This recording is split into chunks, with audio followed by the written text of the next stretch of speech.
First Maccabees, chapter 1. And it happened after that Alexander, son of Philip the Macedonian, who came out of the land of Chittim, had smitten Darius, king of the Persians and Medes, that he reigned in his stead, the first over Greece, and made many wars, and won many strongholds, and slew the kings of the earth, and went through to the ends of the earth, and took spoils of many nations, insomuch that the earth was quiet before him, whereupon he was exalted, and his heart was lifted up. And he gathered a mighty, strong host, and ruled over countries, and nations, and kings, who became tributaries unto him. And after these things he fell sick, and perceived that he should die. Wherefore he called his servants, such as were honorable, and had been brought up with him from his youth, and parted his kingdom among them while he was yet alive. So Alexander reigned 12 years, and then died, and his servants bare rule every one in his place. And after his death they put all crowns upon themselves. So did their sons after them many years, and evils were multiplied in the earth. And there came out of them a wicked root, Antiochus, surnamed Epiphanes, son of Antiochus the king, who had been an hostage at Rome, and he reigned in the 137th year of the kingdom of the Greeks. In those days went there out of Israel wicked men, who persuaded many, saying, Let us go and make a covenant with the heathen that are round about us, for since we departed from them, we have had much sorrow. So this device pleased them well. Then certain of the people were so forward herein, that they went to the king, who gave them license to do after the ordinances of the heathen. Whereupon they built a place of exercise at Jerusalem, according to the customs of the heathen, and made themselves uncircumcised, and forsook the holy covenant, and joined themselves to the heathen, and were sold to do mischief. Now when the kingdom was established before Antiochus, he thought to reign over Egypt, that he might have the domination of 2 realms. Wherefore he entered into Egypt with a great multitude, with chariots, and elephants, and horsemen, and a great navy, and made war against Ptolemy, king of Egypt. But Ptolemy was afraid of him, and fled, and many were wounded to death. Thus they got the strong cities in the land of Egypt, and he took the spoils thereof. And after that Antiochus had smitten Egypt, he returned again in the 143rd year, and went up against Israel and Jerusalem with a great multitude, and entered proudly into the sanctuary, and took away the golden altar, and the candlestick of light, and all the vessels thereof, and the table of the shewbread, and the pouring vessels, and the vials, and the censers of gold, and the veil, and the crown, and the golden ornaments that were before the temple, all which he pulled off. He took also the silver and the gold, and the precious vessels. Also he took the hidden treasures which he found. And when he had taken all away, he went into his own land, having made a great massacre, and spoken very proudly. Therefore there was a great mourning in Israel, in every place where they were, so that the princes and elders mourned. The virgins and young men were made feeble, and the beauty of women was changed. Every bridegroom took up lamentation, and she that sat in the marriage chamber was in heaviness. The land was also moved for the inhabitants thereof, and all the house of Jacob was covered with confusion. And after 2 years fully expired, the king sent his chief collector of tribute unto the cities of Judah, who came unto Jerusalem with a great multitude, and spake peaceable words unto them. But all was deceit.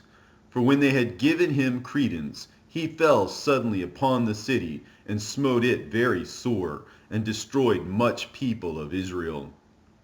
And when he had taken the spoils of the city, he set it on fire, and pulled down the houses and walls thereof on every side. But the women and children took they captive, and possessed the cattle. Then builded they the city of David with a great and strong wall, and with mighty towers, and made it a stronghold for them. And they put therein a sinful nation, wicked men, and fortified themselves therein. They stored it also with armor and victuals. And when they had gathered together the spoils of Jerusalem, they laid them up there, and so they became a sore snare. For it was a place to lie in wait against the sanctuary, and an evil adversary to Israel. Thus they shed innocent blood on every side of the sanctuary, and defiled it, insomuch that the inhabitants of Jerusalem fled because of them, whereupon the city was made an habitation of strangers, and became strange to those that were born in her, and her own children left her. Her sanctuary was laid waste like a wilderness. Her feasts were turned into mourning, her Sabbaths into reproach, her honor into contempt. As had been her glory, so was her dishonor increased, and her excellency was turned into mourning. Moreover, King Antiochus wrote to his whole kingdom that all should be one people, and everyone should leave his laws. So all the heathen agreed according to the commandment of the king. Yea, many also of the Israelites consented to his religion, and sacrificed unto idols, and profaned the Sabbath. For the king had sent letters by messengers unto Jerusalem and the cities of Judah, that they should follow the strange laws of the land, and forbid burnt offerings and sacrifice, and drink offerings in the temple, and that they should profane the Sabbaths and festival days, and pollute the sanctuary and holy people, set up altars and groves and chapels of idols, and sacrifice swine's flesh and unclean beasts, that they should also leave their children uncircumcised, and make their souls abominable with all manner of uncleanness and profanation, to the end they might forget the law, and change all the ordinances.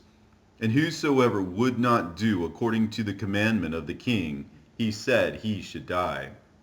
In the selfsame manner wrote he to his whole kingdom, and appointed overseers over all the people, commanding the cities of Judah to sacrifice, city by city.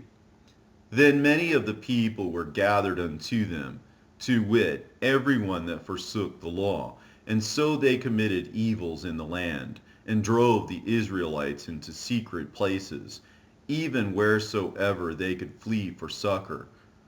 Now in the 15th day of the month Caslu, in the 145th year, they set up the abomination of desolation upon the altar, and builded idol altars throughout the cities of Judah on every side, and burnt incense at the doors of their houses and in the streets.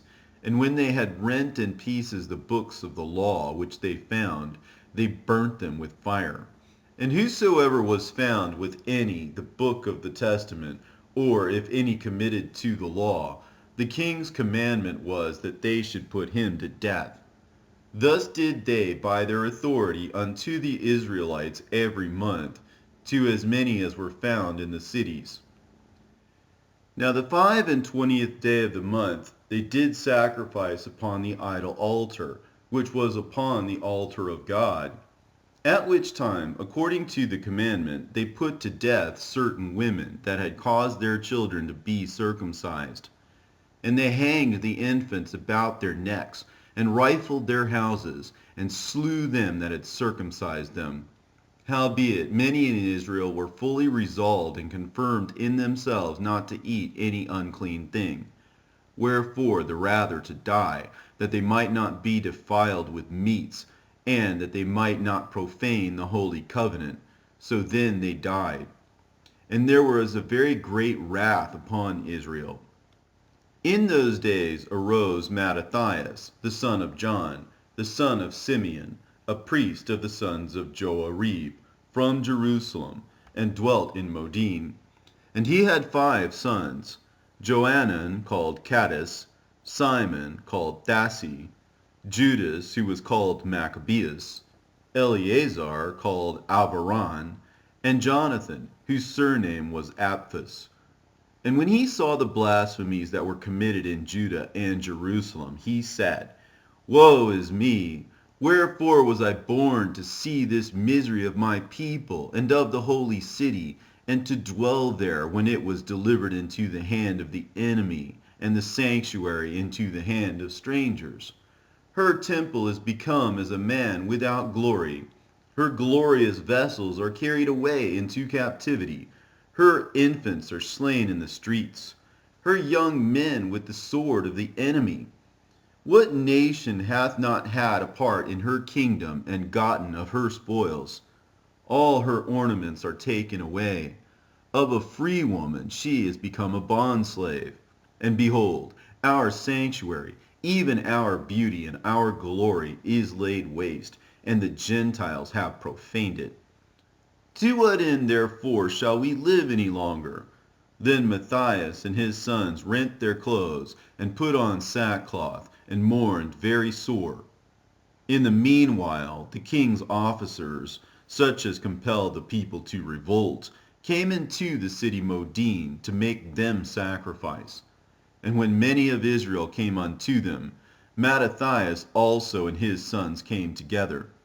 Then answered the king's officers, and said to Mattathias on this wise, Thou art a ruler, and an honorable and great man in this city, and strengthened with sons and brethren.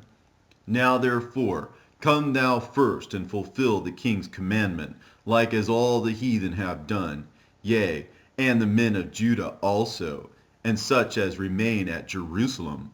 So shalt thou and thy house be in the number of the king's friends, and thou and thy children shall be honored with silver and gold, and many rewards. Then Mattathias answered and spake with a loud voice, Though all the nations that are under the king's dominion obey him, and fall away every one from the religion of their fathers, and give consent to his commandments, yet will I and my sons and my brethren walk in the covenant of our fathers. God forbid that we should forsake the law and the ordinances. We will not hearken to the king's words, to go from our religion, either on the right hand or the left. Now when he had left speaking these words, there came one of the Jews in the sight of all to sacrifice on the altar which was at Modin, according to the king's commandment. Which thing when Mattathias saw, he was inflamed with zeal, and his reins trembled. Neither could he forbear to show his anger according to judgment. Wherefore he ran and slew him upon the altar. Also the king's commissioner, who compelled men to sacrifice, he killed at that time, and the altar he pulled down. Thus dealt he zealously for the law of God, like as Phinehas did unto Zambri the son of Salam. And Mattathias cried throughout the city with a loud voice, saying, Whosoever is zealous of the law, and maintaineth the covenant, let him follow me. So he and his sons fled into the mountains, and left all that ever they had in the city. Then many that sought after justice and judgment went down into the wilderness to dwell there, both they and their children, and their wives, and their cattle, because afflictions increased sore upon them. Now when it was told the king's servants and the host that was at Jerusalem in the city of David, that certain men who had broken the king's commandment were gone down into the secret places in the wilderness, they pursued after them a great number, and having overtaken them, they camped against them, and made war against them on the Sabbath day. And they said unto them, Let that which ye have done hitherto suffice. Come forth, and do according to the commandment of the king, and ye shall live. But they said, We will not come forth, neither will we do the king's commandment, to profane the Sabbath day. So then they gave them the battle with all speed. Howbeit they answered them not, neither cast they a stone at them, nor stopped the places where they lay hid, but said, Let us die all in our innocency. Heaven and earth will testify for us that ye put us to death wrongfully. So they rose up against them in battle on the Sabbath, and they slew them, with their wives and children and their cattle, to the number of 1,000 people. Now when Mattathias and his friends understood hereof, they mourned for them right sore. And one of them said to another, If we all do as our brethren have done, and fight not for our lives and laws against the heathen, they will now quickly root us out of the earth. At that time therefore they decreed, saying, Whosoever shall come to make battle with us on the Sabbath day, we will fight against him. Neither will we die all as our brethren that were murdered in the secret places. Then came there unto him a company of Assyrians, who were mighty men of Israel, even all such as were voluntarily devoted unto the law. Also all they that had fled for persecution joined themselves unto them, and they were a stay unto them. So they joined their forces, and smote sinful men in their anger, and wicked men in their wrath, but the rest fled to the heathen for succor. Then Mattathias and his friends went round about, and pulled down the altars, and what children soever they found within the coast of Israel uncircumcised, those they circumcised valiantly. They pursued also after the proud men, and the work prospered in their hand. So they recovered the law out of the land of the Gentiles, and out of the hand of kings. Neither suffered they the sinner to triumph. Now when the time drew near that Mattathias should die, he said unto his sons, Now hath pride and rebuke gotten strength, and the time of destruction, and the wrath of indignation. Now therefore, my sons, be ye zealous for the law, and give your lives for the covenant of your fathers. Call to remembrance what acts our fathers did in their time, so shall ye receive great honor and an everlasting name. Was not Abraham found faithful in temptation, and it was imputed unto him for righteousness? Joseph, in the time of his distress, kept the commandment, and was made Lord of Egypt. Phinehas, our father, in being zealous and fervent, obtained the covenant of an everlasting priesthood. Jesus, for fulfilling the word, was made a judge in Israel. Caleb, for bearing witness before the congregation, received the heritage of the land. David, for being merciful, possessed the throne of an everlasting kingdom. Elias, for being zealous and fervent for the law, was taken up into heaven. Ananias, Azarias, and Misael, by believing, were saved out of the flame. Daniel, for his innocency, was delivered from the mouth of lions. And thus consider ye throughout all ages, that none that put their trust in him shall be overcome. Fear not then the words of a sinful man, for his glory shall be dung and worms. Today he shall be lifted up, and tomorrow he shall not be found, because he is returned into his dust, and his thought is come to nothing. Wherefore, ye, my sons, be valiant, and show yourselves men in the behalf of the law, for by it shall ye obtain glory. And behold, I know that your brother Simon is a man of counsel. Give ear unto him alway, and he shall be a father unto you. As for Judas Maccabeus, he hath been mighty and strong, even from his youth up. Let him be your captain, and fight the battle of the people. Take also unto you all those that observe the law, and avenge ye the wrong of your people. Recompense fully the heathen, and take heed to the commandments of the law. So he blessed them, and was gathered to his fathers. And he died in the 146th year, and his sons buried him in the sepulchre of his fathers at Modin, and all Israel made great lamentation for him. Then his son Judas, called Maccabeus, rose up in his stead.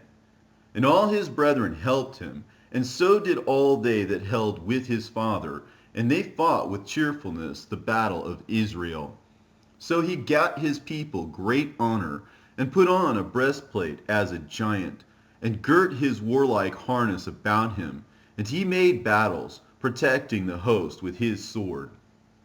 In his acts he was like a lion, and like a lion's whelp roaring for his prey. For he pursued the wicked, and sought them out, and burnt up those that vexed his people. Wherefore the wicked shrunk for fear of him, and all the workers of iniquity were troubled, because salvation prospered in his hand. He grieved also many kings, and made Jacob glad with his acts, and his memorial is blessed forever. Moreover, he went through the cities of Judah, destroying the ungodly out of them, and turning away wrath from Israel, so that he was renowned unto the utmost part of the earth. And he received unto him such as were ready to perish. Then Apollonius gathered the Gentiles together, and a great host out of Samaria, to fight against Israel. Which thing when Judas perceived, he went forth to meet him, and so he smote him, and slew him. Many also fell down slain, but the rest fled. Wherefore Judas took their spoils, and Apollonius' sword also, and therewith he fought all his life long. Now when Sarin, a prince of the army of Syria, heard say that Judas had gathered unto him a multitude and company of the faithful to go out with him to war, he said, I will get me a name and honor in the kingdom, for I will go fight with Judas and them that are with him, who despise the king's commandment. So he made him ready to go up, and there was with him a mighty host of the ungodly to help him, and to be avenged of the children of Israel. And when he came near to the going up of Beth Horon, Judas went forth to meet him with a small company, who, when they saw the host coming to meet them, said unto Judas, How shall we be able, being so few, to fight against so great a multitude and so strong, seeing we are ready to faint with fasting all this day? Unto whom Judas answered, It is no hard matter for many to be shut up in the hands of a few, and with the God of heaven it is all one, to deliver with a great multitude or a small company. For the victory of battle standeth not in the multitude of an host, but strength cometh from heaven. They come against us in much pride and iniquity to destroy us and our wives and children, and to spoil us. But we fight for our lives and our laws. Wherefore the Lord himself will overthrow them before our face. And as for you, be ye not afraid of them. Now as soon as he had left off speaking, he leapt suddenly upon them, and so Sarin and his host was overthrown before him. And they pursued them from the going down of Beth Horon unto the plain, where were slain about 800 men of them, and the residue fled into the land of the Philistines. Then began the fear of Judas and his brethren, and an exceeding great dread, to fall upon the nations round about them, insomuch as his fame came unto the king, and all nations talked of the battles of Judas. Now when King Antiochus heard these things, he was full of indignation, wherefore he sent and gathered together all the forces of his realm, even a very strong army. He opened also his treasure, and gave his soldiers pay for a year, commanding them to be ready whensoever he should need them.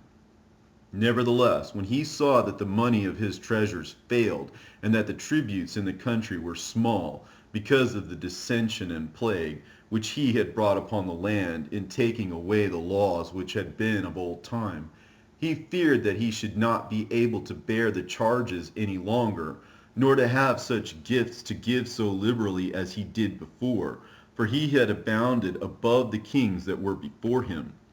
Wherefore, being greatly perplexed in his mind, he determined to go into Persia, there to take the tributes of the countries, and to gather much money. So he left Lysias, a nobleman, and one of the blood royal, to oversee the affairs of the king from the river Euphrates unto the borders of Egypt, and to bring up his son Antiochus, until he came again. Moreover, he delivered unto him the half of his forces, and the elephants, and gave him charge of all things that he would have done, as also concerning them that dwelt in Judah and Jerusalem, to wit, that he should send an army against them to destroy and root out the strength of Israel and the remnant of Jerusalem, and to take away their memorial from that place, and that he should place strangers in all their quarters and divide their land by lot.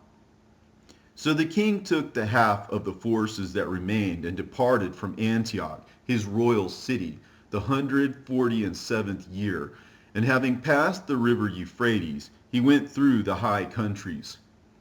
Then Lysias chose Ptolemy, the son of Doramenes, Nicanor, and Gorgias, mighty men of the king's friends. And with them he sent 40,000 footmen and 7,000 horsemen to go into the land of Judah and to destroy it, as the king commanded.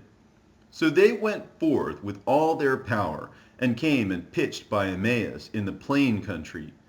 And the merchants of the country, hearing the fame of them, took silver and gold very much, with servants, and came into the camp to buy the children of Israel for slaves.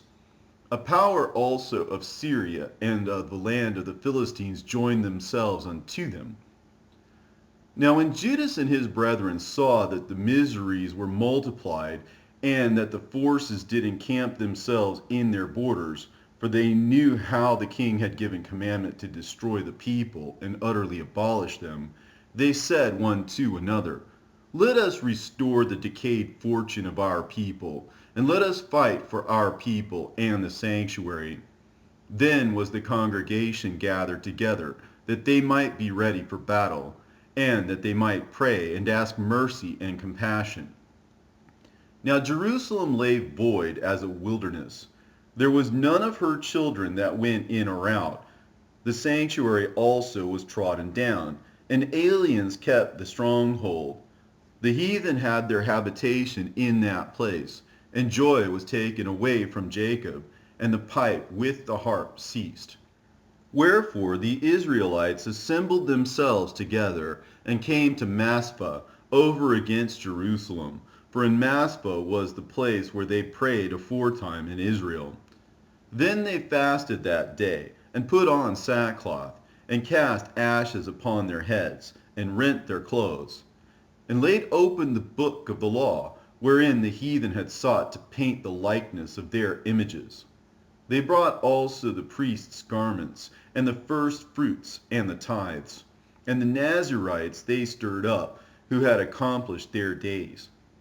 Then cried they with a loud voice toward heaven, saying, What shall we do with these, and whither shall we carry them away? For thy sanctuary is trodden down and profaned, and thy priests are in heaviness and brought low. And lo, the heathen are assembled together against us to destroy us. What things they imagine against us thou knowest. How shall we be able to stand against them, except thou, O God, be our help? Then sounded they with trumpets, and cried with a loud voice. And after this, Judas ordained captains over the people, even captains over thousands, and over hundreds, and over fifties, and over tens. But as for such as were building houses, or had betrothed wives, or were planting vineyards, or were fearful, those he commanded that they should return, every man to his own house, according to the law. So the camp removed and pitched upon the south side of Emmaus. And Judas said, Arm yourselves, and be valiant men, and see that ye be in readiness against the morning, that ye may fight with these nations that are assembled together against us to destroy us and our sanctuary. For it is better for us to die in battle than to behold the calamities of our people and our sanctuary. Nevertheless, as the will of God is in heaven, so let him do. Then took Gorgias 5,000 footmen and 1,000 of the best horsemen, and removed out of the camp by night, to the end that he might rush in upon the camp of the Jews and smite them suddenly, and the men of the fortress were his guides. Now when Judas heard thereof, he himself removed, and the valiant men with him, that he might smite the king's army, which was at Emmaus, while as yet the forces were dispersed from the camp. In the mean season came Gorgias by night into the camp of Judas, and when he found no man there, he sought them in the mountains, for said he, These fellows flee from us. But as soon as it was day, Judas showed himself in the plain with 3,000 men, who nevertheless had neither armor nor swords to their minds. And they saw the camp of the heathen, that it was strong and well harnessed, and compassed round about with horsemen, and these were expert of war.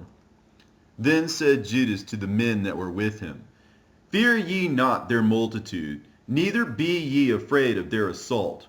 Remember how our fathers were delivered in the Red Sea, when Pharaoh pursued them with an army.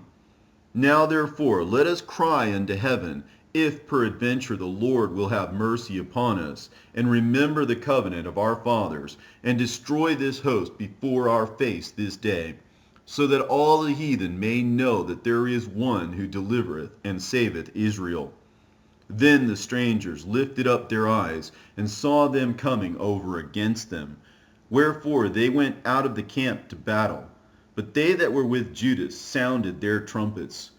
So they joined battle, and the heathen, being discomfited, fled into the plain. Howbeit all the hindmost of them were slain with the sword, for they pursued them unto Gezerah, and unto the plains of Idumea, and Azotus, and Jamnia, so that there were slain of them upon 3,000 men. This done, Judas returned again with his host from pursuing them, and said to the people, Be not greedy of the spoil, inasmuch as there is a battle before us. And Gorgias and his host are here by us in the mountain, but stand ye now against our enemies, and overcome them, and after this ye may boldly take the spoils. As Judas was yet speaking these words, there appeared a part of them looking out of the mountain. And when they perceived that the Jews had put their host to flight, and were burning the tents, for the smoke that was seen declared what was done. When therefore they perceived these things, they were sore afraid, and seeing also the host of Judas in the plain ready to fight, they fled every one into the land of strangers. Then Judas returned to spoil the tents, where they got much gold and silver and blue silk and purple of the sea and great riches. After this they went home and sung a song of thanksgiving and praised the Lord in heaven, because it is good, because his mercy endureth forever. Thus Israel had a great deliverance that day. Now all the strangers that had escaped came and told Lysias what had happened, who, when he heard thereof, was confounded and discouraged, because neither such things as he would do were done unto Israel, nor such things as the king commanded him were come to pass.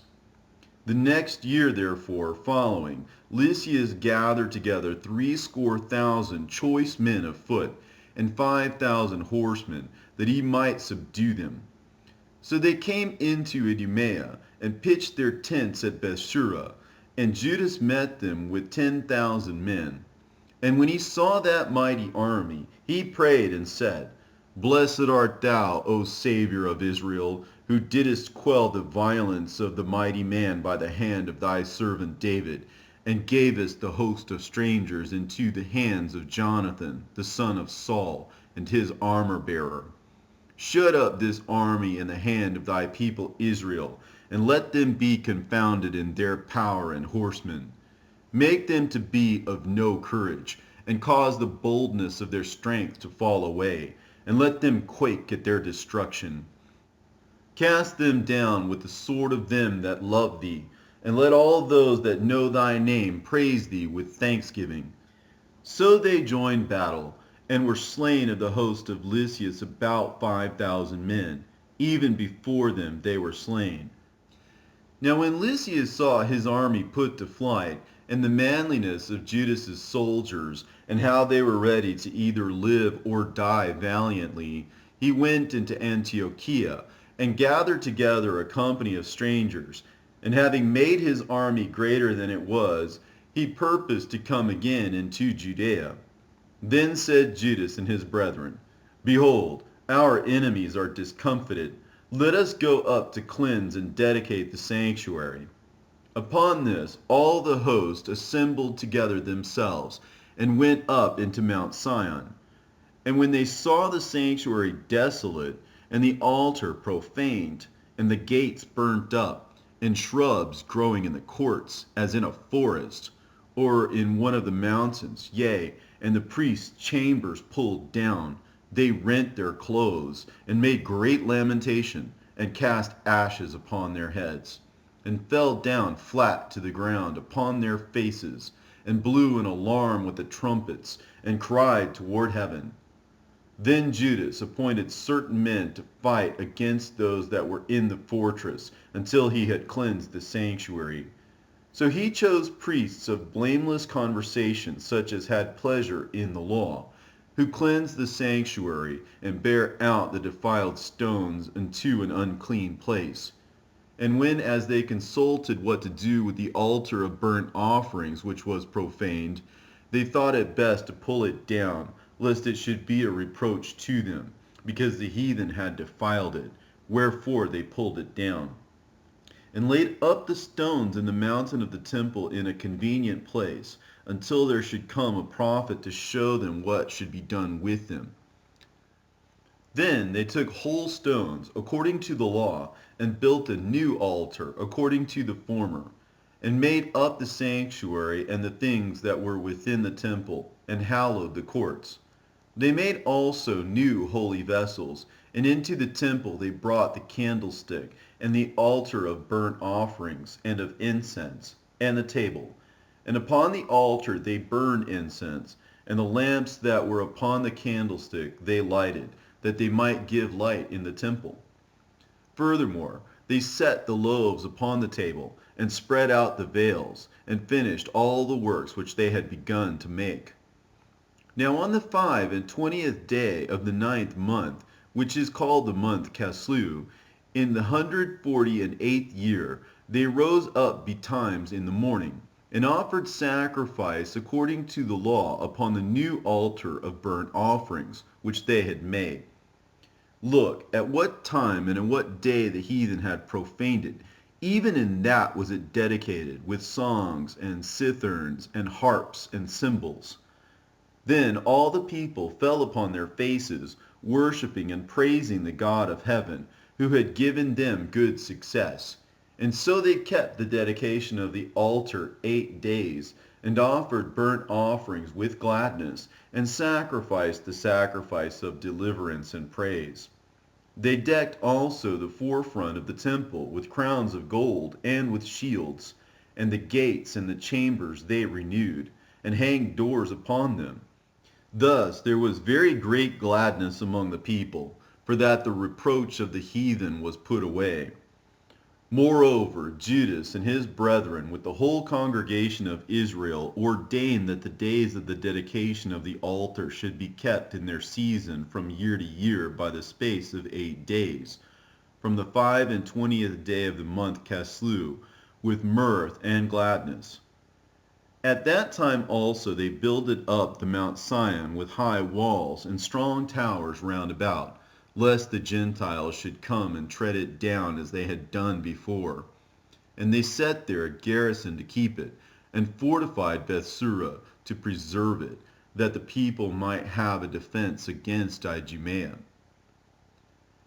Now when the nations round about heard that the altar was built and the sanctuary renewed as before, it displeased them very much.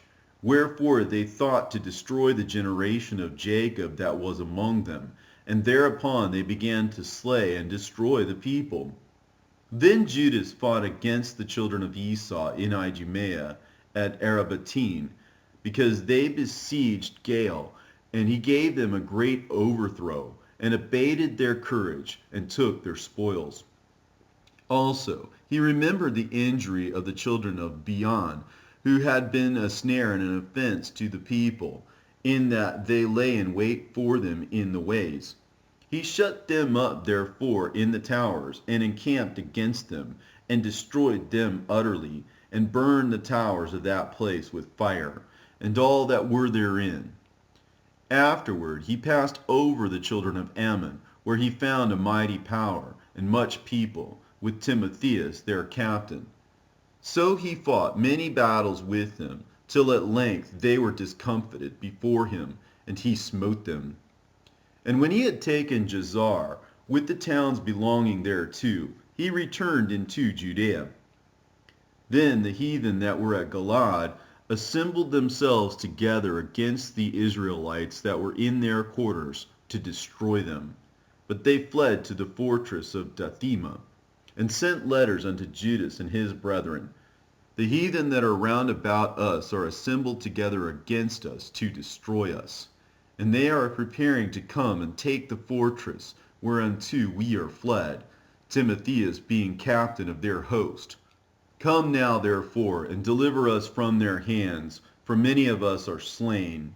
Yea, all our brethren that were in the places of Tobiah are put to death. Their wives and their children also they have carried away captives, and borne away their stuff, and they have destroyed there about 1,000 men. While these letters were yet reading, behold, there came other messengers from Galilee with their clothes rent, who reported on this wise, and said, They of Ptolemais, and of Tyrus, and Sidon, and all Galilee of the Gentiles, are assembled together against us to consume us. Now when Judas and the people heard these words, there assembled a great congregation together, to consult what they should do for their brethren that were in trouble and assaulted of them. Then said Judas unto Simon his brother, Choose thee out men, and go and deliver thy brethren that are in Galilee, for I and Jonathan my brother will go into the country of Galaad. So he left Joseph the son of Zacharias and Azarias, captains of the people, with the remnant of the host in Judea to keep it, unto whom he gave commandment, saying, Take ye the charge of this people, and see that ye make not war against the heathen until the time that we come again. Now unto Simon were given 3,000 men to go into Galilee, and unto Judas 8,000 men for the country of Galaad. Then went Simon into Galilee, where he fought many battles with the heathen, so that the heathen were discomfited by him. And he pursued them unto the gate of Ptolemais, and there were slain of the heathen about 3,000 men, whose spoils he took. And those that were in Galilee and in Arbaces, with their wives and their children, and all that they had, took he away with him, and brought them into Judea with great joy. Judas Maccabees also and his brother Jonathan went over Jordan, and traveled 3 days' journey in the wilderness, where they met with the Nabathites, who came unto them in peaceable manner, and told them everything that had happened to their brethren in the land of Galaad, and how that many of them were shut up in Bosora and Bosor, and Elama, Casphor, Maked, and Karnaim. All these cities are strong and great. And that they were shut up in the rest of the cities of the country of Galaad, and that against tomorrow they had appointed to bring their host against the forts, and to take them, and to destroy them all in one day. Hereupon Judas and his host turned suddenly by the way of the wilderness unto Bosora. And when he had won the city, he slew all the males with the edge of the sword, and took all their spoils, and burned the city with fire. From whence he removed by night, and went till he came to the fortress. And betimes in the morning they looked up, and behold, there was an innumerable people bearing ladders and other engines of war to take the fortress, for they assaulted them. When Judas therefore saw that the battle was begun, and that the cry of the city went up to heaven with trumpets and a great sound, he said unto his host, Fight this day for your brethren. So he went forth behind them in 3 companies, who sounded their trumpets, and cried with prayer. Then the host of Timotheus, knowing that it was Maccabees, fled from him, wherefore he smote them with a great slaughter, so that they were killed of them that day about 8,000 men. This done, Judas turned aside to Maspha, And after he had assaulted it, he took and slew all the males therein, and received the spoils thereof, and burnt it with fire. From thence went he, and took Casphon, Maged, Bosor, and the other cities of the country of Galaad. After these things gathered Timotheus another host, and encamped against Raphon beyond the brook. So Judas sent men to espy the host, who brought him word, saying, All the heathen that be round about us are assembled unto them, even a very great host. He hath also hired the Arabians to help them, and they have pitched their tents beyond the brook, ready to come and fight against thee. Upon this Judas went to meet them. Then Timotheus said unto the captains of his host, When Judas and his host come near the brook, if he pass over first unto us, we shall not be able to withstand him, for he will mightily prevail against us. But if he be afraid and camp beyond the river, we shall go over unto him, and prevail against him. Now when Judas came near the brook, he caused the scribes of the people to remain by the brook, unto whom he gave commandment, saying, Suffer no man to remain in the camp, but let all come to the battle. So he went first over unto them, and all the people after him. Then all the heathen, being discomfited before him, cast away their weapons, and fled unto the temple that was at Carnaim. But they took the city, and burned the temple with all that were therein. Thus was Carnaim subdued, neither could they stand any longer before Judas.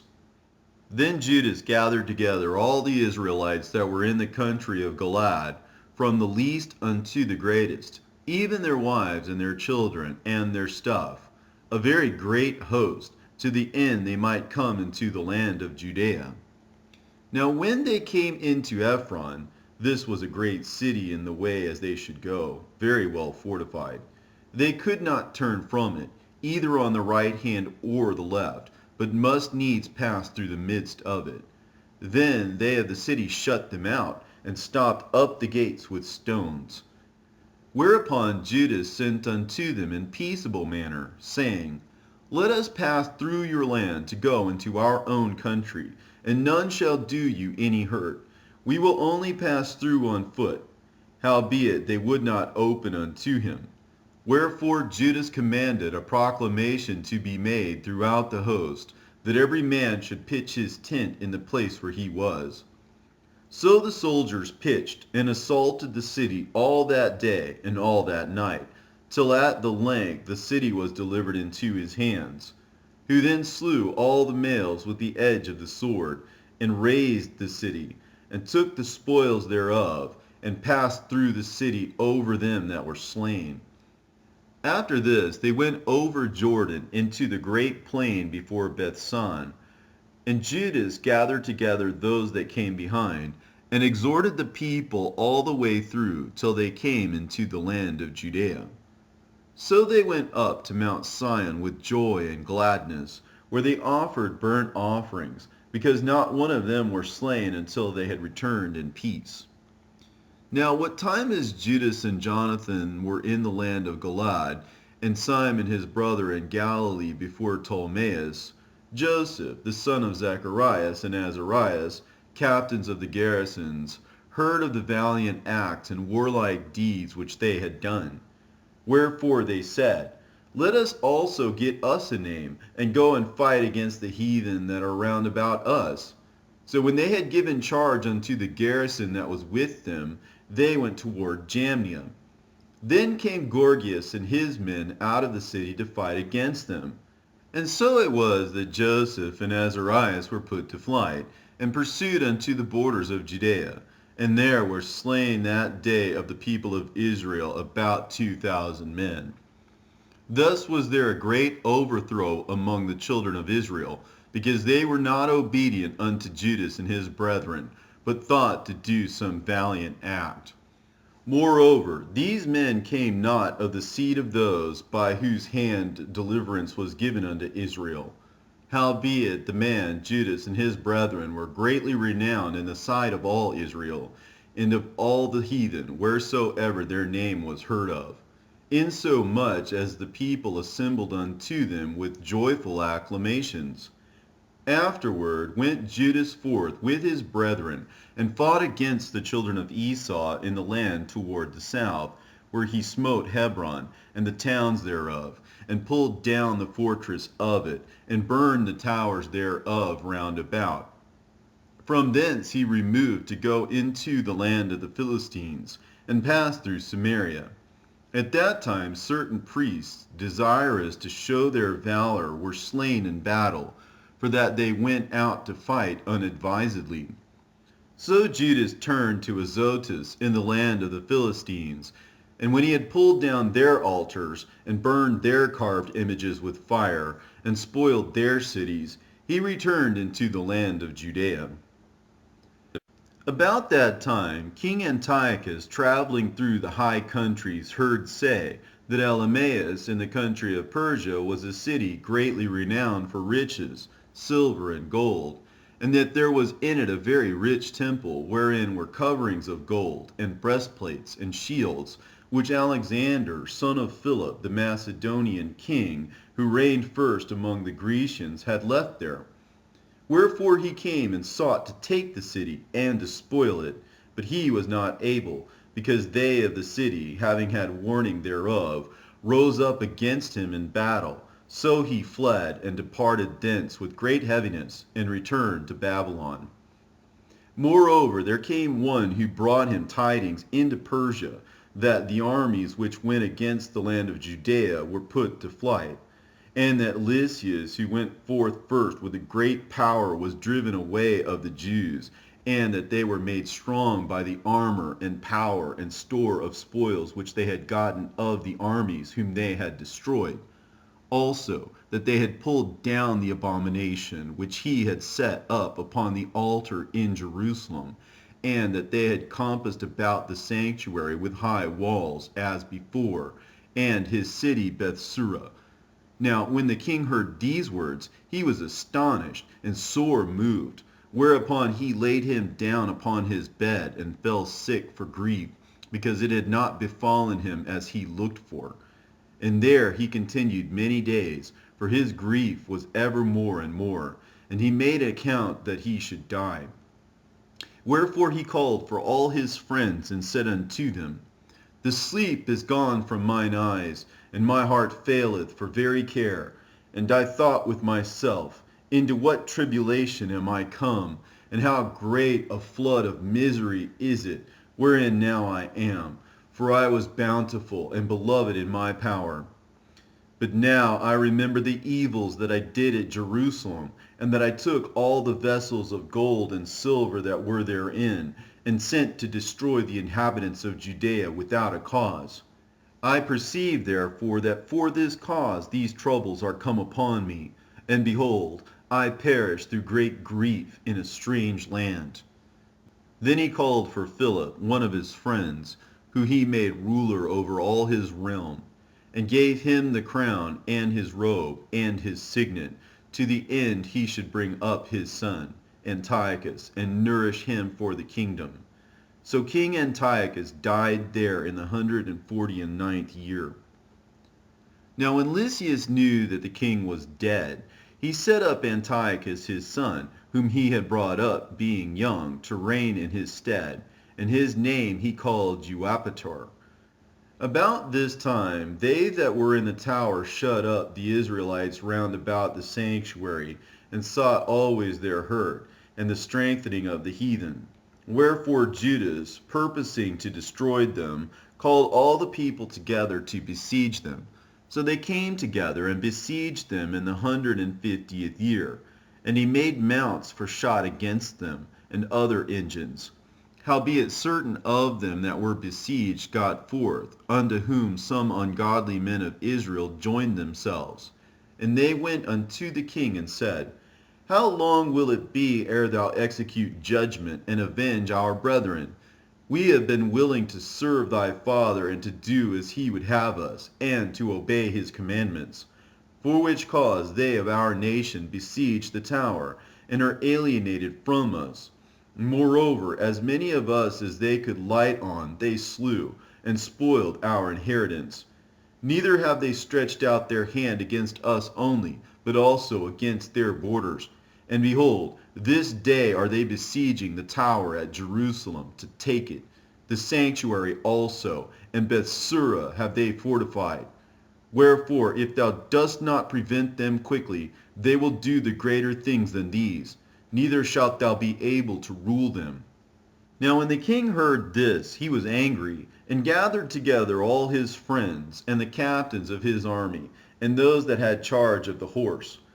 There came also unto him from other kingdoms, and from isles of the sea, bands of hired soldiers, so that the number of his army was 100,000 footmen, and 20,000 horsemen, and 32 elephants exercised in battle. These went through Idumea, and pitched against Bethsura, which they assaulted many days, making engines of war. But they of Bethsura came out, and burned them with fire, and fought valiantly.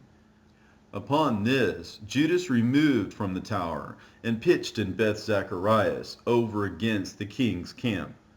Then the king, rising very early, marched fiercely with his host toward Beth-Zacharias, where his armies made them ready to battle, and sounded the trumpets. And to the end they might provoke the elephants to fight, they showed them the blood of grapes and mulberries. Moreover, they divided the beasts among the armies, and for every elephant they appointed 1,000 men, armed with coats of mail, and with helmets of brass on their heads.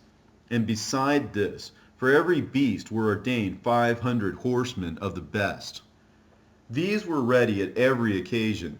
Wheresoever the beast was, and whithersoever the beast went, they went also, neither departed they from him. And upon the beasts were there strong towers of wood, which covered every one of them, and were girt fast unto them with devices. There were also upon every one 32 strong men that fought upon them, beside the Indian that ruled him. As for the remnant of the horsemen, they set them on this side and that side at the 2 parts of the host, giving them signs what to do, and being harnessed all over amidst the ranks.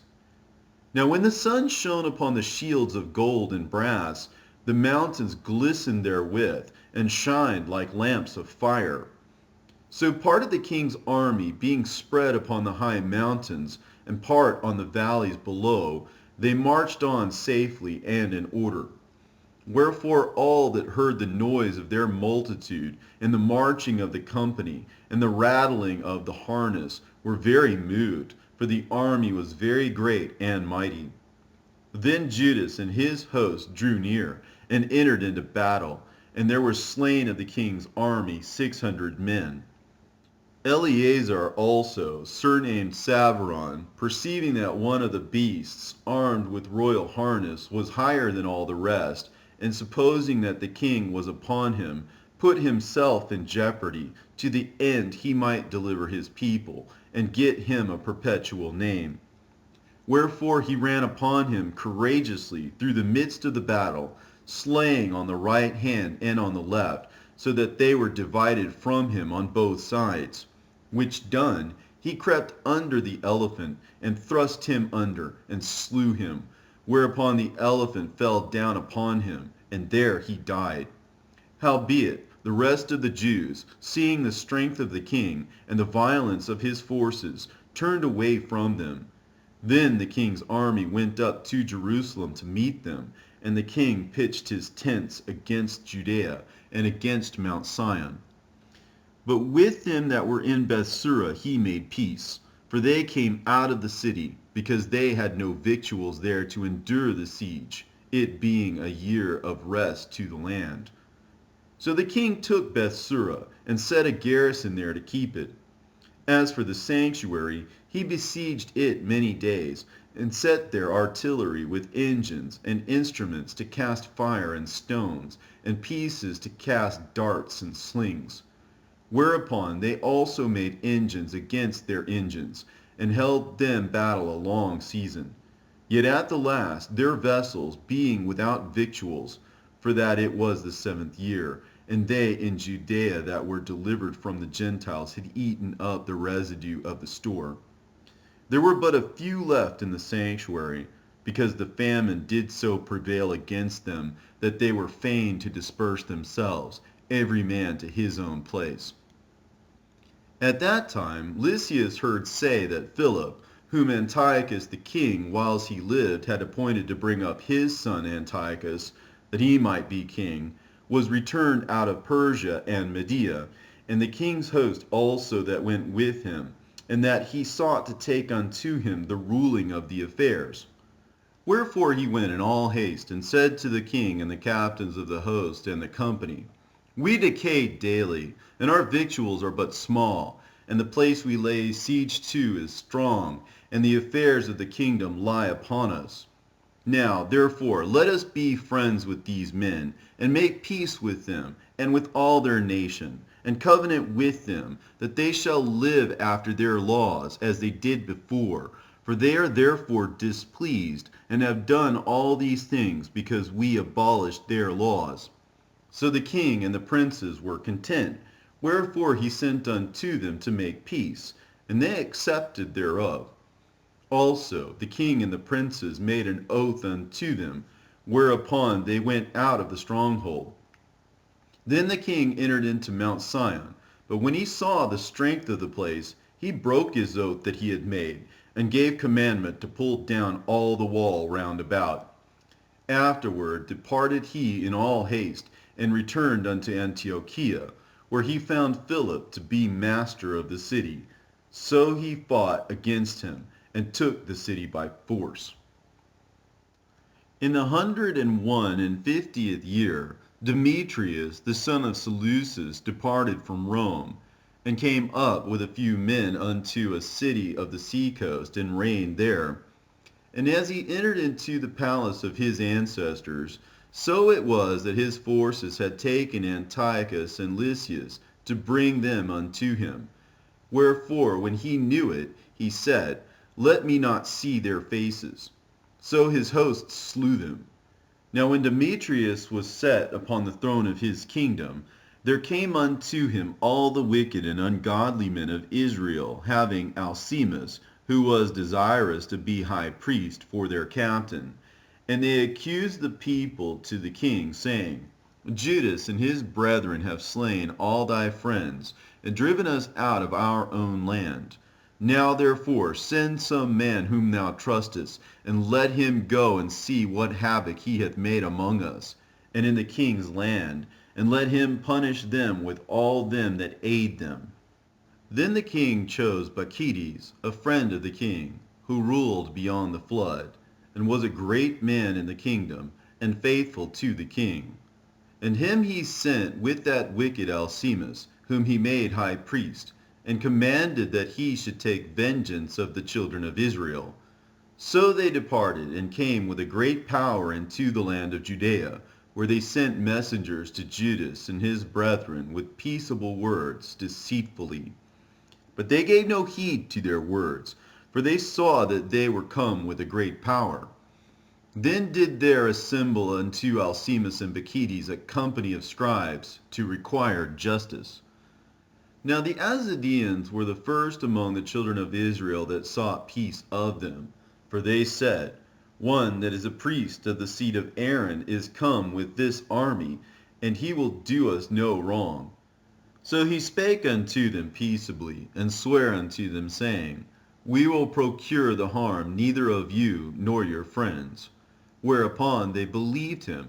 Howbeit he took of them 80 men, and slew them in one day, according to the words which he wrote. The flesh of thy saints have they cast out, and their blood have they shed round about Jerusalem, and there was none to bury them. Wherefore the fear and dread of them fell upon all the people, who said, There is neither truth nor righteousness in them, for they have broken the covenant and oath that they made. After this removed Bacchides from Jerusalem, and pitched his tents in Bezeth, where he sent and took many of the men that had forsaken him, and certain of the people also. And when he had slain them, he cast them into the great pit. Then he committed the country to Alcimus, and left with him a power to aid him. So Bacchides went to the king. But Alcimus contended for the high priesthood, and unto him resorted all such as troubled the people, who, after they had gotten the land of Judah into their power, did much hurt in Israel.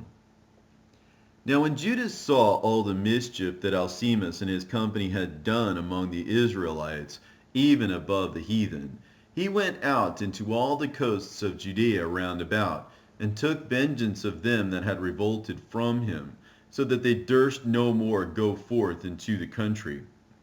On the other side, when Alcimus saw that Judas and his company had gotten the upper hand, he knew that he was not able to abide their force. He went again to the king, and said all the worst of them that he could. Then the king sent Nicanor, one of his honorable princes, a man that bare deadly hate unto Israel, with commandment to destroy the people. So Nicanor came to Jerusalem with a great force, and sent unto Judas and his brethren deceitfully, with friendly words, saying, Let there be no battle between me and you. I will come with a few men, that I may see you in peace. He therefore came to Judas, and they saluted one another peaceably. Howbeit the enemies were prepared to take away Judas by violence, which thing after it was known to Judas, to wit, that he came unto him with deceit, he was sore afraid of him, and would see his face no more. Nicanor also, when he saw that his counsel was discovered, went out to fight against Judas besides Caphar Salama, where there were slain of Nicanor's side about 5,000 men, and the rest fled into the city of David. After this went Nicanor up to Mount Sion, and there came out of the sanctuary certain of the priests and certain of the elders of the people to salute him peaceably, and to show him the burnt sacrifice that was offered for the king. But he mocked them, and laughed at them, and abused them shamefully, and spake proudly, and sware in his wrath, saying, Unless Judas and his host be now delivered into my hands, if ever I come again in safety, I will burn up this house. And with that he went out in a great rage. Then the priests entered in, and stood before the altar and the temple, weeping and saying, Thou, O Lord, didst choose this house to be called by thy name, and to be a house of prayer and petition for thy people. Be avenged of this man and his host, and let them fall by the sword. Remember their blasphemies, and suffer them not to continue any longer. So Nicanor went out of Jerusalem, and pitched his tents in Bethoron, where an host out of Syria met him. But Judas pitched in Edessa, with 3,000 men, and there he stayed, saying, O Lord, when they that were sent from the king of the Assyrians blasphemed, thine angel went out, and smote 185,000 of them. Even so destroy thou this host before us this day, that the rest may know that he hath spoken blasphemously against thy sanctuary, and judge thou him according to his wickedness. So the 13th day of the month Adar, the host joined battle. But Nicanor's host was discomfited, and he himself was first slain in the battle. Now when Nicanor's host saw that he was slain, they cast away their weapons and fled. Then they pursued after them a day's journey, from Edessa unto Gezerah, sounding an alarm after them with their trumpets. Whereupon they came forth out of all the towns of Judea round about, and closed them in, so that they, turning back upon them that pursued them, were all slain with the sword, and not one of them was left. Afterwards they took the spoils and the prey, and smote off Nicanor's head and his right hand, which he stretched out so proudly, and brought them away, and hanged them up toward Jerusalem. For this cause the people rejoiced greatly, and they kept that day a day of great gladness. Moreover, they ordained to keep yearly this day, being the 13th of Adar. Thus the land of Judah was in rest a little while. Now Judas had heard of the fame of the Romans, that they were mighty and valiant men, and such as would lovingly accept all that joined themselves unto them, and make a league of amity with all that came unto them, and that they were men of great valor. It was told him also of their wars and noble acts which they had done among the Galatians, and how they had conquered them, and brought them under tribute, and what they had done in the country of Spain, for the winning of the mines of the silver and gold which is there, and that by their policy and patience they had conquered all the place, though it were very far from them, and the kings also that came against them from the uttermost parts of the earth, till they had discomfited them, and given them a great overthrow, so that the rest did give them tribute every year.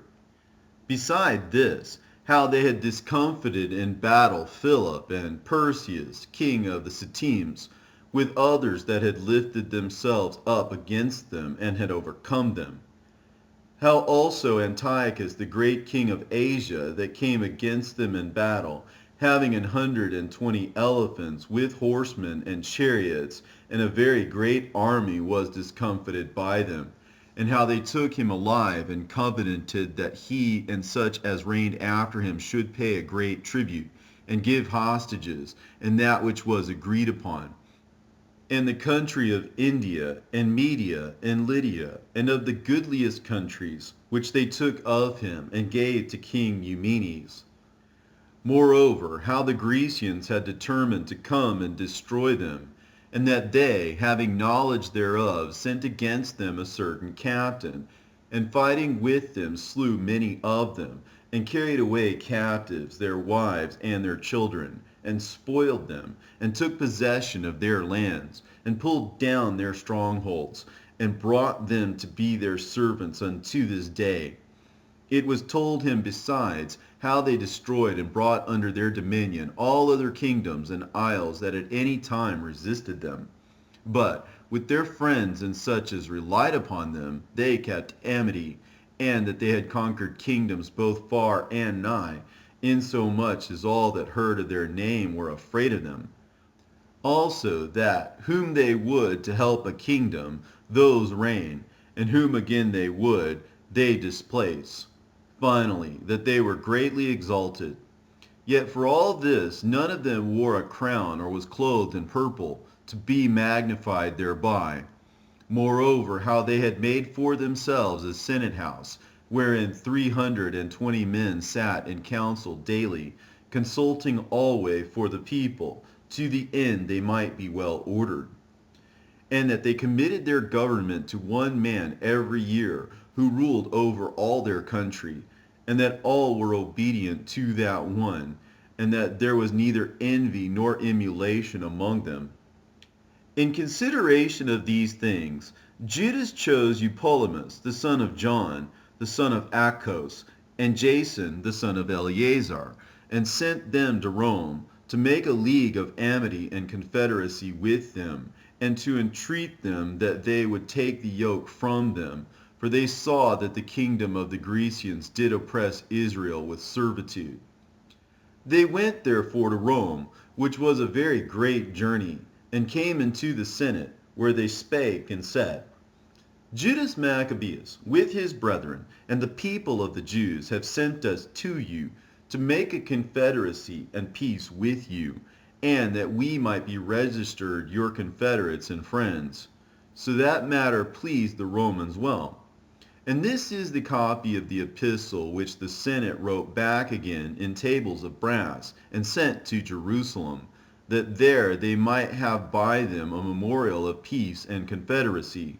Good success be to the Romans, and to the people of the Jews, by sea and by land forever.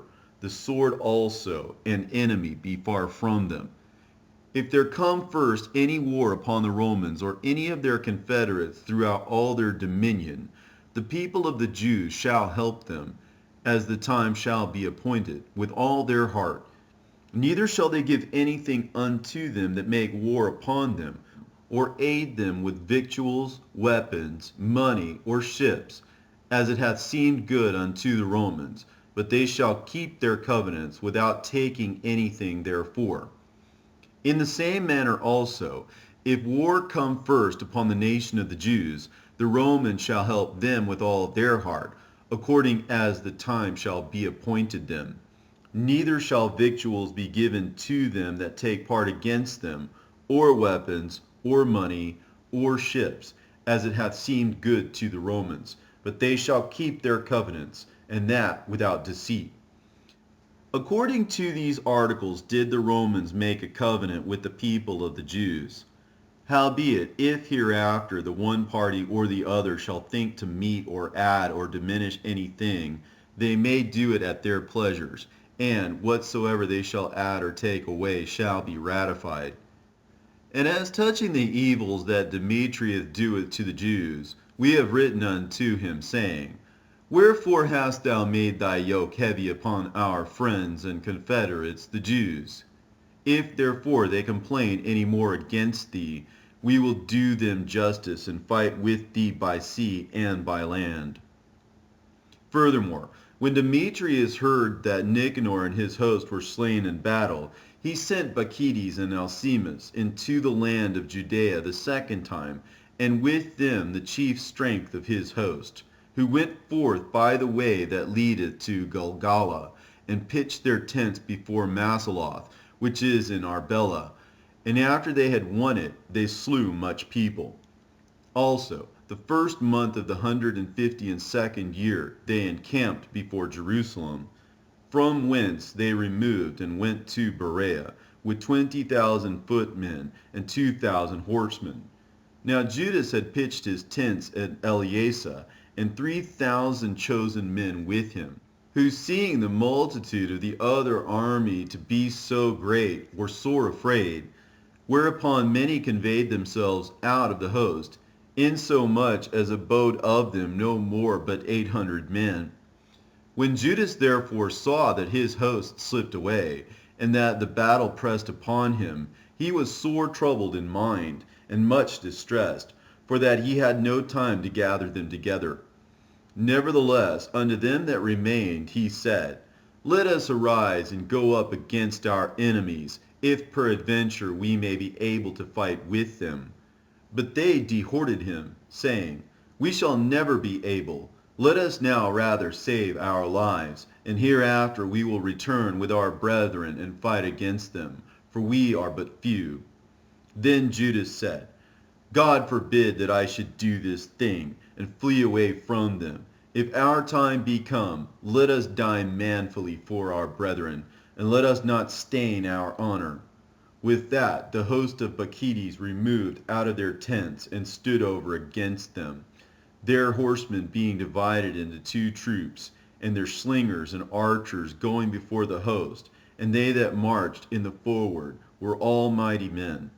As for Bacchides, he was in the right wing, so the host drew near on the two parts. As for Bacchides, he was in the right wing, so the host drew near on the two parts, and sounded their trumpets.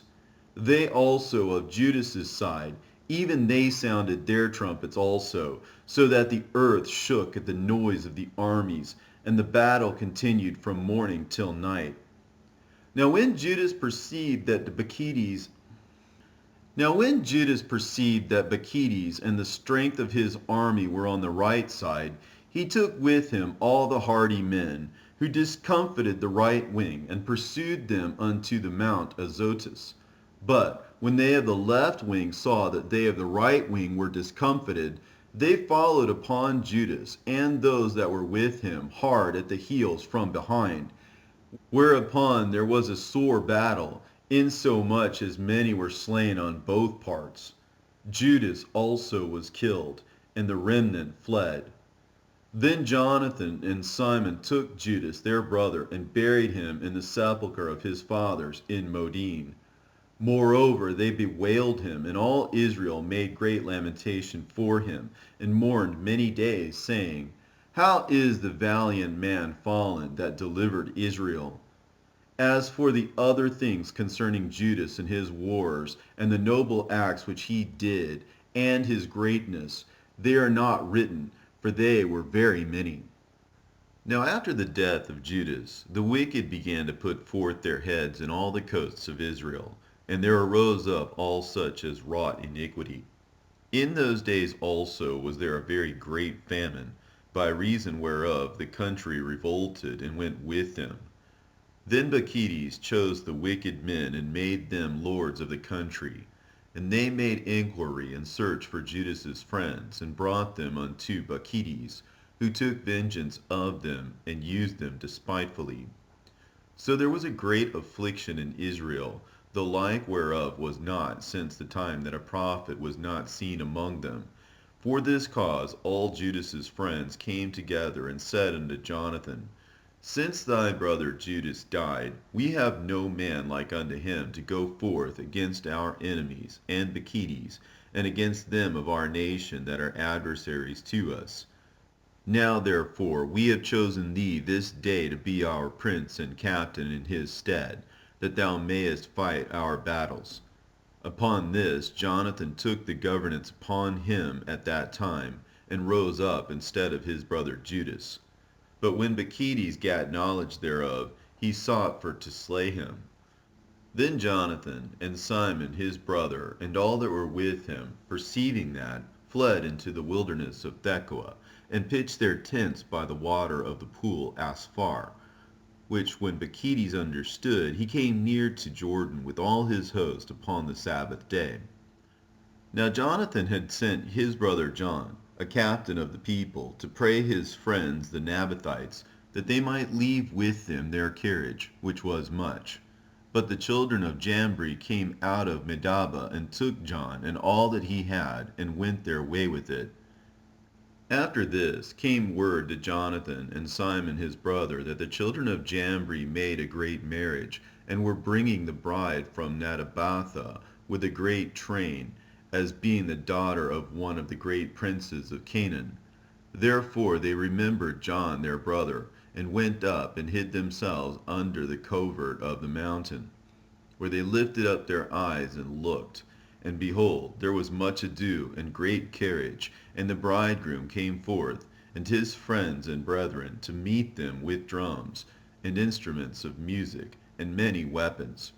Then Jonathan and they that were with him rose up against them from the place where they lay in ambush, and made a slaughter of them, in such sort as many fell down dead, and the remnant fled into the mountain, and they took all their spoils. Thus was the marriage turned into mourning, and the noise of their melody unto lamentation. So when they had avenged fully the blood of their brother, they turned again to the marsh of Jordan. Now when Bacchides heard hereof, he came on the Sabbath day unto the banks of the Jordan with a great power. Then Jonathan said to his company, Let us go up now and fight for our lives, for it standeth not with us today, as in time past. For behold, the battle is before us and behind us, and the water of Jordan on this side and that side, the marsh likewise, and wood. Neither is there a place for us to turn aside. Wherefore cry ye now unto heaven, that ye may be delivered from the hand of your enemies. With that they joined battle, and Jonathan stretched forth his hand to smite Bacchides, but he turned back from him. Then Jonathan and they that were with him leapt into Jordan, and swam over unto the farther bank, howbeit the other passed not over Jordan unto them. So there were slain of Bacchides' side that day about 1,000 men.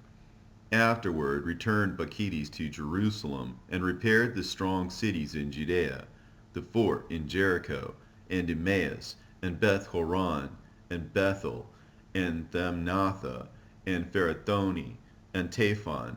These did he strengthen with high walls, with gates, and with bars. And in them he set a garrison, that they might work malice upon Israel. He fortified also the city Bethsura and Gazara, and the tower, and put forces in them, and provision of victuals. Besides, he took the chief men's sons in the country for hostages, and put them into the tower at Jerusalem to be kept. Moreover, in the 153rd year, in the 2nd month, Alcimus commanded that the wall of the inner court of the sanctuary should be pulled down. He pulled down also the works of the prophets. And as he began to pull down, even at that time was Alcimus plagued, and his enterprises hindered, for his mouth was stopped, and he was taken with a palsy, so that he could no more speak anything, nor give order concerning his house. So Alcimus died at that time with great torment. Now when Bacchides saw that Alcimus was dead, he returned to the king, whereupon the land of Judea was in rest 2 years. Then all the ungodly men held a council, saying, Behold, Jonathan and his company are at ease, and dwell without care. Now therefore we will bring Bacchides hither, who shall take them all in one night. So they went and consulted with him. Then removed he, and came with a great host, and sent letters privily to his adherents in Judea, that they should take Jonathan and those that were with him, howbeit they could not, because their counsel was known unto them. Wherefore they took of the men of the country, that were authors of that mischief, about 50 persons, and slew them. Afterward Jonathan and Simon, and they that were with him, got away to Bethbasi, which is in the wilderness, and they repaired the decays thereof, and made it strong. Which thing when Bacchides knew, he gathered together all his host, and sent word to them that were of Judea. Then went he and laid siege against Bethbasi, and they fought against it a long season, and made engines of war. But Jonathan left his brother Simon in the city, and went forth himself into the country, and with a certain number he went forth. And he smote Otonarches and his brethren, and the children of Phasiron in their tent. And when he began to smite them, and came up with his forces, Simon and his company went out of the city, and burned up the engines of war, and fought against Bacchides, who was discomfited by them, and they afflicted him sore, for his counsel and travail was in vain. Wherefore he was very wroth at the wicked men that gave him counsel to come into the country, insomuch as he slew many of them, and purposed to return into his own country. Whereof, when Jonathan had knowledge, he sent ambassadors unto him, to the end he should make peace with him, and deliver them the prisoners. Which thing he accepted, and did according to his demands, and sware unto him that he would never do him harm all the days of his life.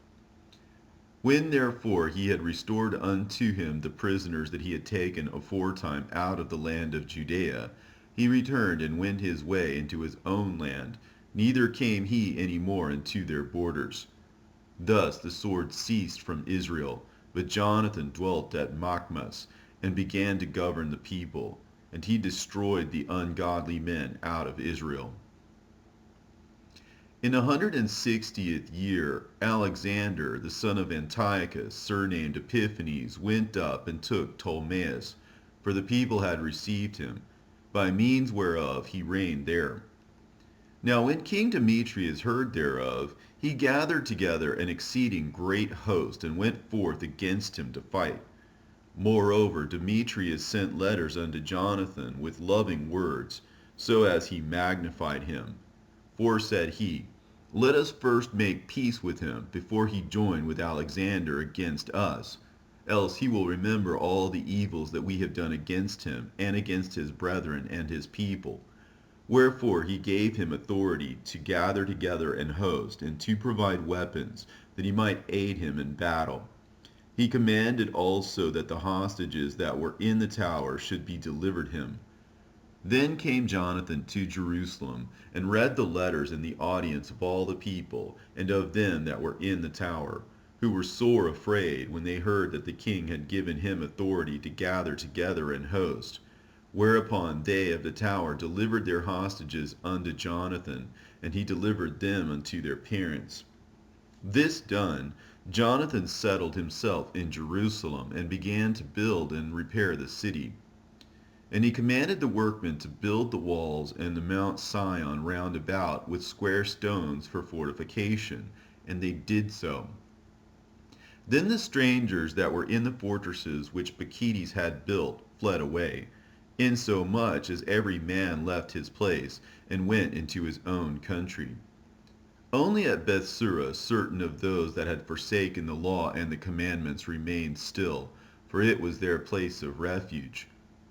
Now when King Alexander had heard what promises Demetrius had sent unto Jonathan, when also it was told him of the battles and noble acts which he and his brethren had done, and of the pains that they had endured, he said, Shall we find such another man? Now therefore we will make him our friend and confederate. Upon this he wrote a letter, and sent it unto him, according to these words, saying, King Alexander, to his brother Jonathan, sending greeting. We have heard of thee, that thou art a man of great power, and meet to be our friend. Wherefore now this day we ordain thee to be the high priest of thy nation, and to be called the king's friend. And therewithal he sent him a purple robe and a crown of gold, and require thee to take our part, and keep friendship with us. So in the 7th month of the 160th year, at the Feast of Tabernacles, Jonathan put on the holy robe, and gathered together forces, and provided much armor. Whereof when Demetrius heard, he was very sorry, and said, What have we done that Alexander hath prevented us in making amity with the Jews to strengthen himself? I also will write unto them words of encouragement, and promise them dignities and gifts, that I may have their aid. He sent unto them therefore to this effect, King Demetrius unto the people of the Jews sendeth greeting. Whereas ye have kept covenants with us, and continued in our friendship, not joining yourselves with our enemies, we have heard thereof, and are glad. Wherefore now continue ye still to be faithful unto us, and we will recompense you for the things ye do in our behalf, and will grant you many immunities, and give you rewards. And now do I free you, and for your sake I release all the Jews from tributes, and from the customs of salt, and from crown taxes, and from that which appertaineth unto me to receive for the third part of the seed, and the half of the fruit of the trees. I release it from this day forth, so that they shall not be taken of the land of Judea, nor of the 3 governments which are added thereunto out of the country of Samaria and Galilee, from this day forth forevermore. Let Jerusalem also be holy and free, with the borders thereof, both from tents and tributes. And as for the tower which is at Jerusalem, I yield up my authority over it, and give it to the high priest, that he may set in it such men as he shall choose to keep it. Moreover, I freely set at liberty every one of the Jews that were carried captives out of the land of Judea into any part of my kingdom, and I will that all my officers remit the tributes, even of their cattle. Furthermore, I will that all the feasts and Sabbaths and new moons and solemn days, and the 3 days before the feast, and the 3 days after the feast, shall be all days of immunity and freedom for all the Jews in my realm. Also, no man shall have authority to meddle with them, or to molest any of them in any matter. I will, further, that there be enrolled among the king's forces about 30,000 men of the Jews, unto whom pay shall be given, as belongeth to all the king's forces. And of them some shall be placed in the king's strongholds, of whom also some shall be set over the affairs of the kingdom, which are of trust. And I will that their overseers and governors be of themselves, and that they live after their own laws, even as the king hath commanded in the land of Judea. And concerning the 3 governments that are added to Judea from the country of Samaria, let them be joined with Judea, that they may be reckoned to be under one, nor bound to obey other authority than the high priests.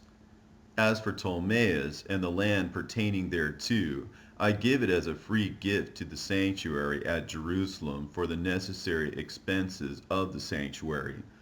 Moreover, I give every year 15,000 shekels of silver out of the king's accounts from the places appertaining. And all the overplus, which the officers paid not in as in former time, from henceforth shall be given toward the works of the temple. And beside this, the 5,000 shekels of silver, which they took from the uses of the temple out of the accounts year by year, even those things shall be released, because they appertain to the priests that minister. And whosoever they be that flee unto the temple at Jerusalem, or be within the liberties thereof, being indebted unto the king, or for any other matter, let them be at liberty, and all that they have in my realm. For the building also and repairing of the works of the sanctuary expenses shall be given of the king's accounts. Yea, and for the building of the walls of Jerusalem, and the fortifying thereof round about, expenses shall be given out of the king's accounts, as also for the building of the walls in Judea. Now when Jonathan and the people heard these words, they gave no credit unto them, nor received them, because they remembered the great evil that he had done in Israel, for he had afflicted them very sore. But with Alexander they were well pleased, because he was the first that entreated of true peace with them, and they were confederate with him always.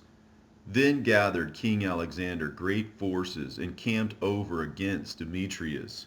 And after the two kings had joined battle, Demetrius's host fled, but Alexander followed after him and prevailed against them. And he continued the battle very sore until the sun went down, and that day was Demetrius slain. Afterward, Alexander sent ambassadors to Ptolemy, king of Egypt, with a message to this effect: Forasmuch as I am come again to my realm, and am set in the throne of my progenitors, and have gotten the dominion, and overthrown Demetrius, and recovered our country, for after I had joined battle with him, both he and his host was discomfited by us, so that we sit in the throne of his kingdom. Now therefore, let us make a league of amity together, and give me now thy daughter to wife, and I will be thy son-in-law, and will give both thee and her gifts according to thy dignity. Then Ptolemy the king gave answer, saying, Happy be the day wherein thou didst return into the land of thy fathers, and satest in the throne of their kingdom. And now will I do to thee as thou hast written. Meet me therefore at Ptolemais, that we may see one another, for I will marry my daughter to thee according to thy desire. So Ptolemy went out of Egypt with his daughter Cleopatra, and they came unto Ptolemais in the 162nd year, where King Alexander, meeting him, gave unto him his daughter Cleopatra, and celebrated her marriage at Ptolemais with great glory, as the manner of kings is. Now King Alexander had written unto Jonathan that he should come and meet him, who thereupon went honorably to Ptolemais, where he met the two kings, and gave them and their friends silver and gold, and many presents, and found favor in their sight. At that time certain pestilent fellows of Israel, men of a wicked life, assembled themselves against him, to accuse him, but the king would not hear them. Yea, more than that, the king commanded to take off his garments and clothe him in purple, and they did so. Also he made him sit by himself, and said unto his princes, Go with him into the midst of the city, and make proclamation, that no man complain against him of any matter, and that no man trouble him for any manner of cause. Now when his accusers saw that he was honored according to the proclamation, and clothed in purple, they fled all away. So the king honored him, and wrote him among his chief friends, and made him a duke and a partner of his dominion. Afterward Jonathan returned to Jerusalem with peace and gladness. Furthermore, in the 165th year came Demetrius, son of Demetrius, out of Crete into the land of his fathers. Whereof when King Alexander heard tell, he was right sorry, and returned into Antioch. Then Demetrius made Apollonius the governor of Celesyria his general, who gathered together a great host and camped in Jamnia, and sent unto Jonathan the high priest, saying, Thou alone liftest up thyself against us, and I am laughed to scorn for thy sake, and reproached. And why dost thou vaunt thy power against us in the mountains? Now therefore, if thou trustest in thine own strength, come down to us in the plain field, and there let us try the matter together, for with me is the power of the cities. Ask and learn who I am, and the rest that take our part, and they shall tell thee that thy foot is not able to stand before our face, for thy fathers have been twice put to flight in their own land. Wherefore now thou shalt not be able to abide the horsemen, and so great a power in the plain, where is neither stone, nor flint, nor place to flee unto. So when Jonathan heard these words of Apollonius, he was moved in his mind, and choosing 10,000 men, he went out of Jerusalem, where Simon his brother met him for to help him. And he pitched his tents against Joppa, but they of Joppa shut him out of the city, because Apollonius had a garrison there. Then Jonathan laid siege unto it, whereupon they of the city let him in for fear, and so Jonathan won Joppa. Whereof, when Apollonius heard, he took 3,000 horsemen, with a great host of footmen, and went to Azotus, as one that journeyed, and therewithal drew him forth into the plain, because he had a great number of horsemen, in whom he put his trust. Then Jonathan followed after him to Azotus, where the armies joined battle. Now Apollonius had left 1,000 horsemen in ambush. And Jonathan knew that there was an ambushment behind him, for they had compassed in his host, and cast darts at the people from morning till evening. But the people stood still, as Jonathan had commanded them, and so the enemy's horses were tired. Then brought Simon forth his host, and set them against the footmen, for the horsemen were spent, who were discomfited by him, and fled. The horsemen also, being scattered in the field, fled to Azotus, and went into Beth-dagon, their idol's temple, for safety. But Jonathan set fire on Azotus, and the cities round about it, and took their spoils, and the temple of Dagon, with them that were fled into it, he burned with fire. Thus there were burned and slain with the sword well nigh 8,000 men. And from thence Jonathan removed his host, and camped against Askelon, where the men of the city came forth, and met him with great pomp. After this returned Jonathan and his host unto Jerusalem, having many spoils. Now when King Alexander heard these things, he honored Jonathan yet more, and sent him a buckle of gold, as the use is to be given to such as are of the king's blood. He gave him also Acheron, with the borders thereof in possession. And the king of Egypt gathered together a great host, like the sand that lieth upon the seashore, and many ships, and went about through deceit to get Alexander's kingdom, and join it to his own. Whereupon he took his journey into Syria in peaceable manner, so as they of the cities opened unto him, and met him, for King Alexander had commanded them so to do, because he was his father-in-law. Now as Ptolemy entered into the cities, he set in every one of them a garrison of soldiers to keep it. And when he came near to Azotus, they showed him the temple of Dagon that was burned, and Azotus and the suburbs thereof that were destroyed, and the bodies that were cast abroad, and them that he had burnt in the battle, for they had made heaps of them by the way where he should pass. Also they told the king whatsoever Jonathan had done, to the intent he might blame him, but the king held his peace. Then Jonathan met the king with great pomp at Joppa, where they saluted one another and lodged. Afterward, Jonathan, when he had gone with the king to the river called Eleutherus, returned again to Jerusalem. King Ptolemy therefore, having gotten the dominion of the cities by the sea unto Seleucia upon the sea coast, imagined wicked counsels against Alexander. Whereupon he sent ambassadors unto King Demetrius, saying, Come, let us make a league betwixt us, And I will give thee my daughter whom Alexander hath, and thou shalt reign in thy father's kingdom. For I repent that I gave my daughter unto him, for he sought to slay me.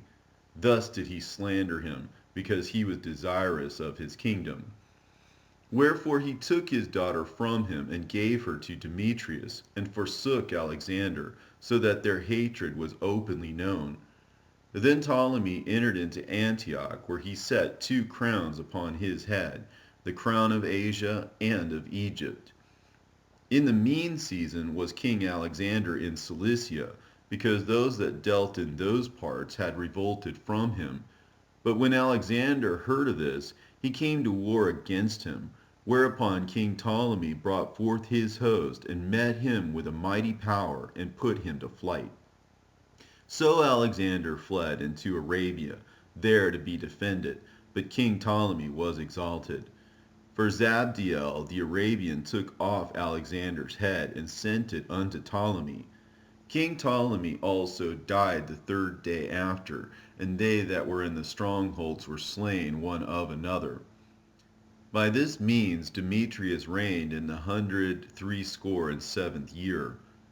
At the same time Jonathan gathered together them that were in Judea, to take the tower that was in Jerusalem, and he made many engines of war against it. Then certain ungodly persons who hated their own people went unto the king, and told him that Jonathan besieged the tower. Whereof when he heard, he was angry, and immediately removing, he came to Ptolemais, and wrote unto Jonathan, that he should not lay siege to the tower, but come and speak with him at Ptolemais in great haste. Nevertheless, Jonathan, when he heard this, commanded to besiege it still, and he chose certain of the elders of Israel and the priests, and put himself in peril, and took silver and gold and raiment, and divers presents besides, and went to Ptolemais unto the king, where he found favor in his sight.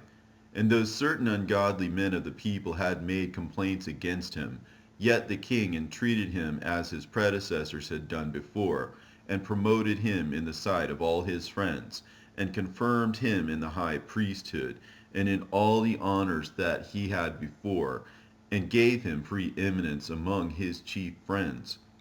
Then Jonathan desired the king that he should make Judea free from tribute, as also the 3 governments, with the country of Samaria, and he promised him 300 talents. So the king consented, and wrote letters unto Jonathan of all these things after this manner. King Demetrius unto his brother Jonathan, and unto the nation of the Jews, sendeth greeting. We send you here a copy of the letter which we did write unto our cousin Lasthenes concerning you, that ye might see it. King Demetrius unto his father Lasthenes, sending greeting. We are determined to do good to the people of the Jews, who are our friends, and keep covenants with us, because of their good will towards us.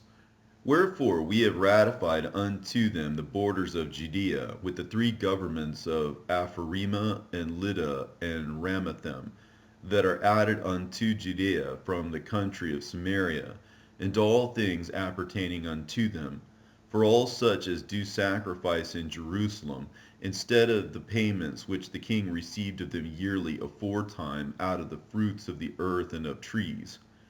And as for other things that belong unto us, of the tithes and customs pertaining unto us, as also the salt pits and the crown taxes which are due unto us, we discharge them of them all for their relief, and nothing hereof shall be revoked from this time forth forever.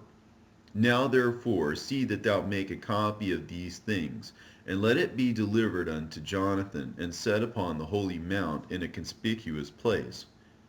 After this, when King Demetrius saw that the land was quiet before him, and that no resistance was made against him, he sent away all his forces, every one to his own place, except certain bands of strangers, whom he had gathered from the isles of the heathen. Wherefore all the forces of his fathers hated him. Moreover, there was one Tryphon, who had been of Alexander's part before, who, seeing that all the host murmured against Demetrius, went to Simalcu the Arabian, that brought up Antiochus the young son of Alexander, and lay sore upon him to deliver him this young Antiochus, that he might reign in his father's stead. He told him therefore all that Demetrius had done, and how his men of war were at enmity with him, and there he remained a long season. In the meantime Jonathan sent unto King Demetrius, that he would cast those of the tower out of Jerusalem, and those also in the fortresses, for they fought against Israel. So Demetrius sent unto Jonathan, saying, I will not only do this for thee and thy people, but I will greatly honor thee and thy nation, if opportunity serve. Now therefore thou shalt do well, if thou send me men to help me, for all my forces are gone from me.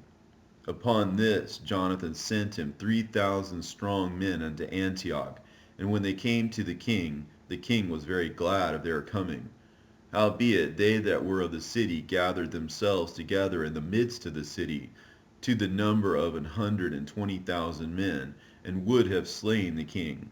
Wherefore the king fled into the court, but they of the city kept the passages of the city, and began to fight. Then the king called to the Jews for help, who came unto him all at once, and dispersing themselves throughout the city, slew that day in the city to the number of 100,000. Also they set fire on the city, and gat many spoils that day, and delivered the king. So when they of the city saw that the Jews had got the city as they would, their courage was abated. Wherefore they made supplication to the king, and cried, saying, Grant us peace, and let the Jews cease from assaulting us and the city. With that they cast away their weapons, and made peace. And the Jews were honored in the sight of the king, and in the sight of all that were in his realm. And they returned to Jerusalem, having great spoils. So King Demetrius sat on the throne of his kingdom, and the land was quiet before him. Nevertheless he dissembled in all that he ever spake, and estranged himself from Jonathan, neither rewarded he him according to the benefits which he had received of him, but troubled him very sore. After this returned Tryphon, and with him the young child Antiochus, who reigned and was crowned. Then were gathered unto him all the men of war, whom Demetrius had put away, and they fought against Demetrius, who turned his back and fled. Moreover, Tryphon took the elephants and won Antioch.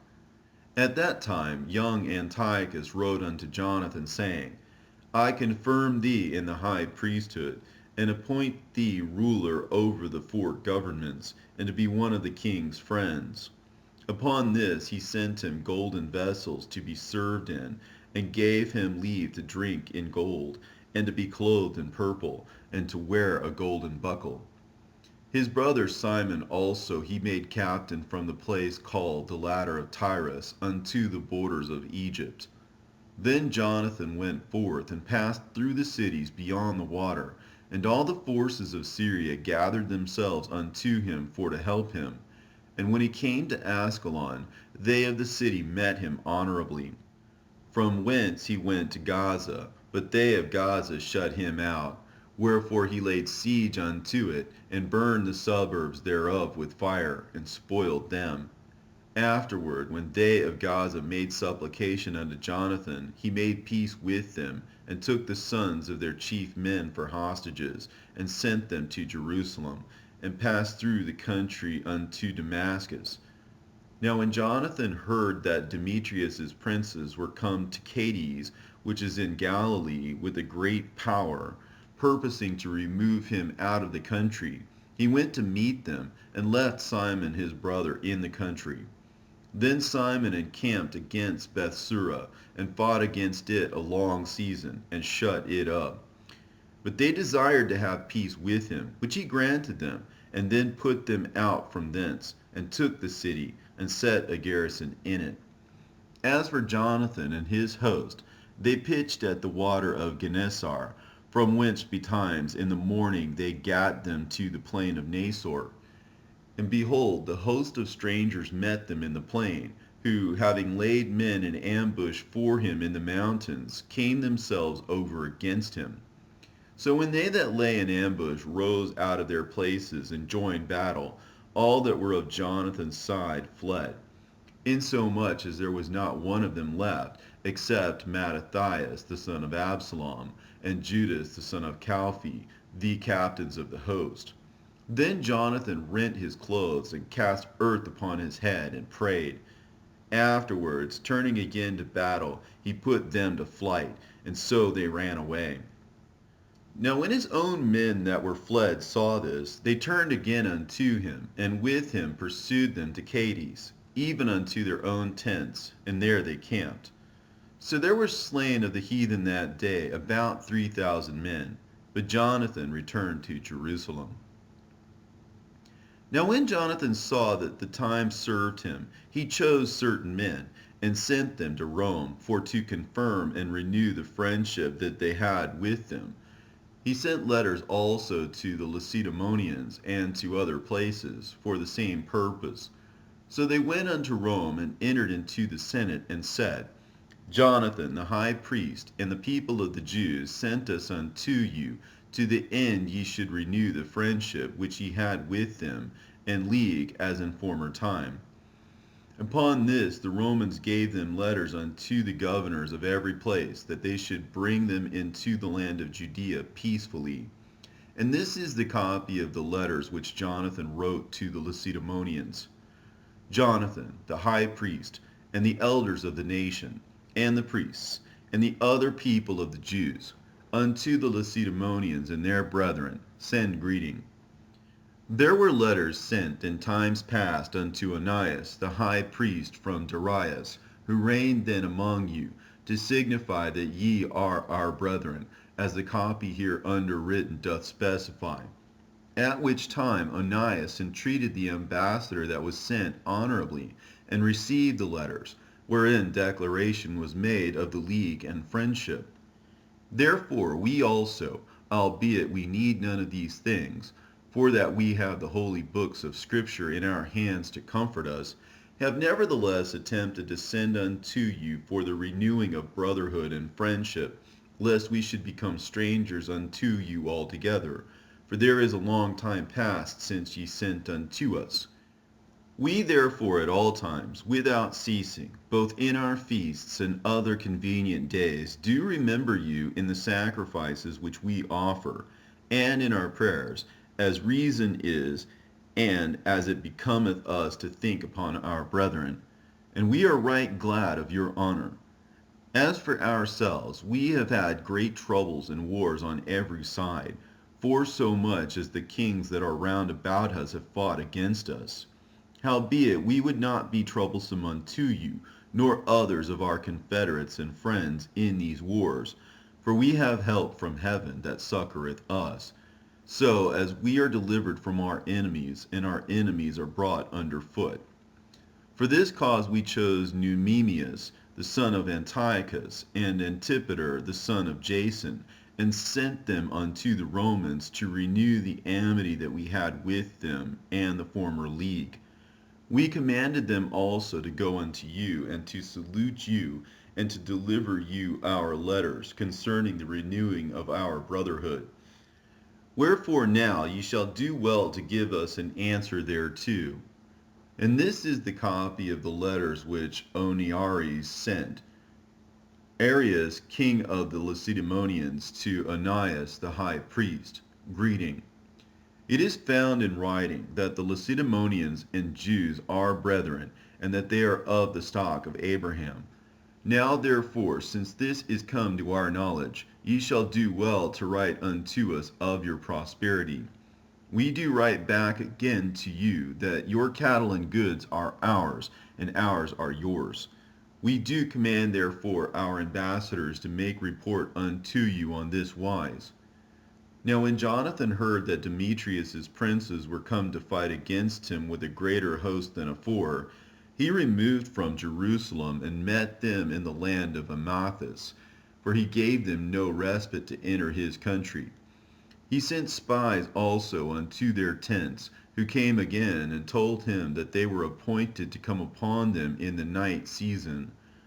Wherefore, so soon as the sun was down, Jonathan commanded his men to watch and to be in arms, that all the night long they might be ready to fight. Also, he sent forth sentinels round about the host.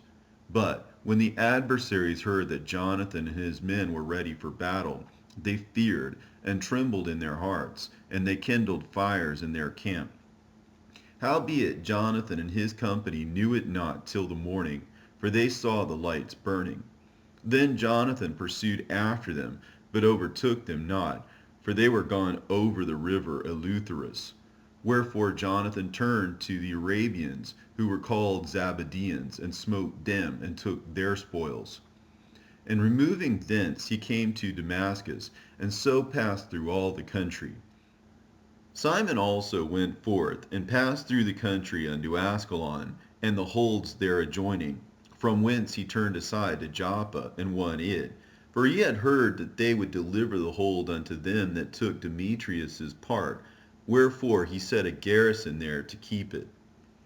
After this came Jonathan home again, and calling the elders of the people together, he consulted with them about building strongholds in Judea, and making the walls of Jerusalem higher, and raising a great mount between the tower and the city, for to separate it from the city, so that it might be alone, that men might neither sell nor buy in it. Upon this they came together to build up the city, forasmuch as the part of the wall toward the brook on the east side was fallen down, and they repaired that which was called Caphanatha. Simon also set up Adida in Sapphela, and made it strong with gates and bars. Now Tryphon went about to get the kingdom of Asia, and to kill Antiochus the king, that he might set the crown upon his own head. Howbeit he was afraid that Jonathan would not suffer him, and that he would fight against him. Wherefore he sought a way how to take Jonathan, that he might kill him. So he removed and came to Bethsan. Then Jonathan went out to meet him with 40,000 men chosen for the battle, and came to Bethsan. Now when Tryphon saw that Jonathan came with so great a force, he durst not stretch his hand against him, but received him honorably, and commended him unto all his friends, and gave him gifts, and commanded his men of war to be obedient unto him as to himself. Unto Jonathan also he said, Why hast thou put all this people to so great trouble, seeing there is no war betwixt us? Therefore send them now home again, and choose a few men to wait on thee, and come thou with me to Ptolemais, for I will give it thee, and the rest of the strongholds and forces, and all that have any charge. As for me, I will return and depart, for this is the cause of my coming. So Jonathan, believing him, did as he bade him, and sent away his host, who went into the land of Judea. And with himself he retained but 3,000 men, of whom he sent 2,000 into Galilee, and 1,000 went with him. Now as soon as Jonathan entered into Ptolemais, they of Ptolemais shut the gates, and took him, and all them that came with him they slew with the sword. Then sent Tryphon an host of footmen and horsemen into Galilee, and into the great plain, to destroy all Jonathan's company. But when they knew that Jonathan and they that were with him were taken and slain, they encouraged one another, and went close together, prepared to fight. They therefore that followed upon them, perceiving that they were ready to fight for their lives, turned back again. Whereupon they all came into the land of Judea peaceably, and there they bewailed Jonathan, and them that were with him, and they were sore afraid. Wherefore all Israel made great lamentation. Then all the heathen that were round about them sought to destroy them, for, said they have no captain, nor any to help them. Now therefore let us make war upon them, and take away their memorial from among men. Now when Simon heard that Tryphon had gathered together a great host to invade the land of Judea and destroy it, and saw that the people was in great trembling and fear, he went up to Jerusalem and gathered the people together. and gave them exhortation, saying, Ye yourselves know what great things I and my brethren and my father's house have done for the laws and the sanctuary, the battles also and troubles which we have seen, by reason whereof all my brethren are slain for Israel's sake, and I am left alone. Now therefore be it far from me that I should spare mine own life in any time of trouble, for I am no better than my brethren. Doubtless I will avenge my nation, and the sanctuary, and our wives, and our children, for all the heathen are gathered to destroy us of very malice. Now as soon as the people heard these words, their spirit revived, and they answered with a loud voice, saying, Thou shalt be our leader instead of Judas and Jonathan thy brother. Fight thou our battles, and whatsoever thou commandest us, that we will do. So then he gathered together all the men of war, and made haste to finish the walls of Jerusalem, and he fortified it round about. Also he sent Jonathan the son of Absalom, and with him a great power, to Joppa, who, casting out them that were therein, remained there in it. So Tryphon removed from Ptolemais with a great power to invade the land of Judea, and Jonathan was with him in ward. But Simon pitched his tents at Adida over against the plain. Now when Tryphon knew that Simon was risen up instead of his brother Jonathan, and meant to join battle with him, he sent messengers unto him, saying, Whereas we have Jonathan thy brother in hold, it is for money that he is owing us unto the king's treasure, concerning the business that was committed unto him. Wherefore now send 100 talents of silver, and 2 of his sons for hostages, that when he is at liberty he may not revolt from us, and we will let him go. Hereupon Simon, albeit he perceived that they spake deceitfully unto him, yet sent he the money and the children, lest peradventure he should procure to himself great hatred of the people, who might have said, Because I sent him not the money and the children, therefore is Jonathan dead. So he sent them the children and the 100 talents. Howbeit Tryphon dissembled, neither would he let Jonathan go. And after this came Tryphon to invade the land and destroy it, going round about by the way that leadeth unto Adora. But Simon and his host marched against him in every place wheresoever he went. Now they that were in the tower sent messengers unto Tryphon, to the end that he should hasten his coming unto them by the wilderness, and send them victuals. Wherefore Tryphon made ready all his horsemen to come that night, but there fell a very great snow, by reason whereof he came not. So he departed, and came into the country of Galaad. And when he came near to Bascama, he slew Jonathan, who was buried there. Afterward Tryphon returned and went into his own land. Then sent Simon, and took the bones of Jonathan his brother, and buried them in Modin, the city of his fathers.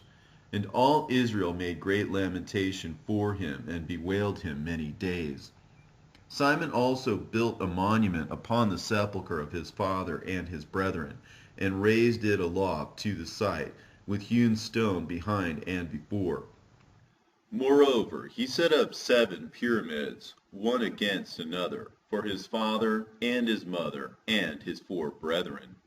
And in these he made cunning devices, about the which he set great pillars, and upon the pillars he made all their armor for a perpetual memory, and by the armor ships carved, that they might be seen of all that sail on the sea.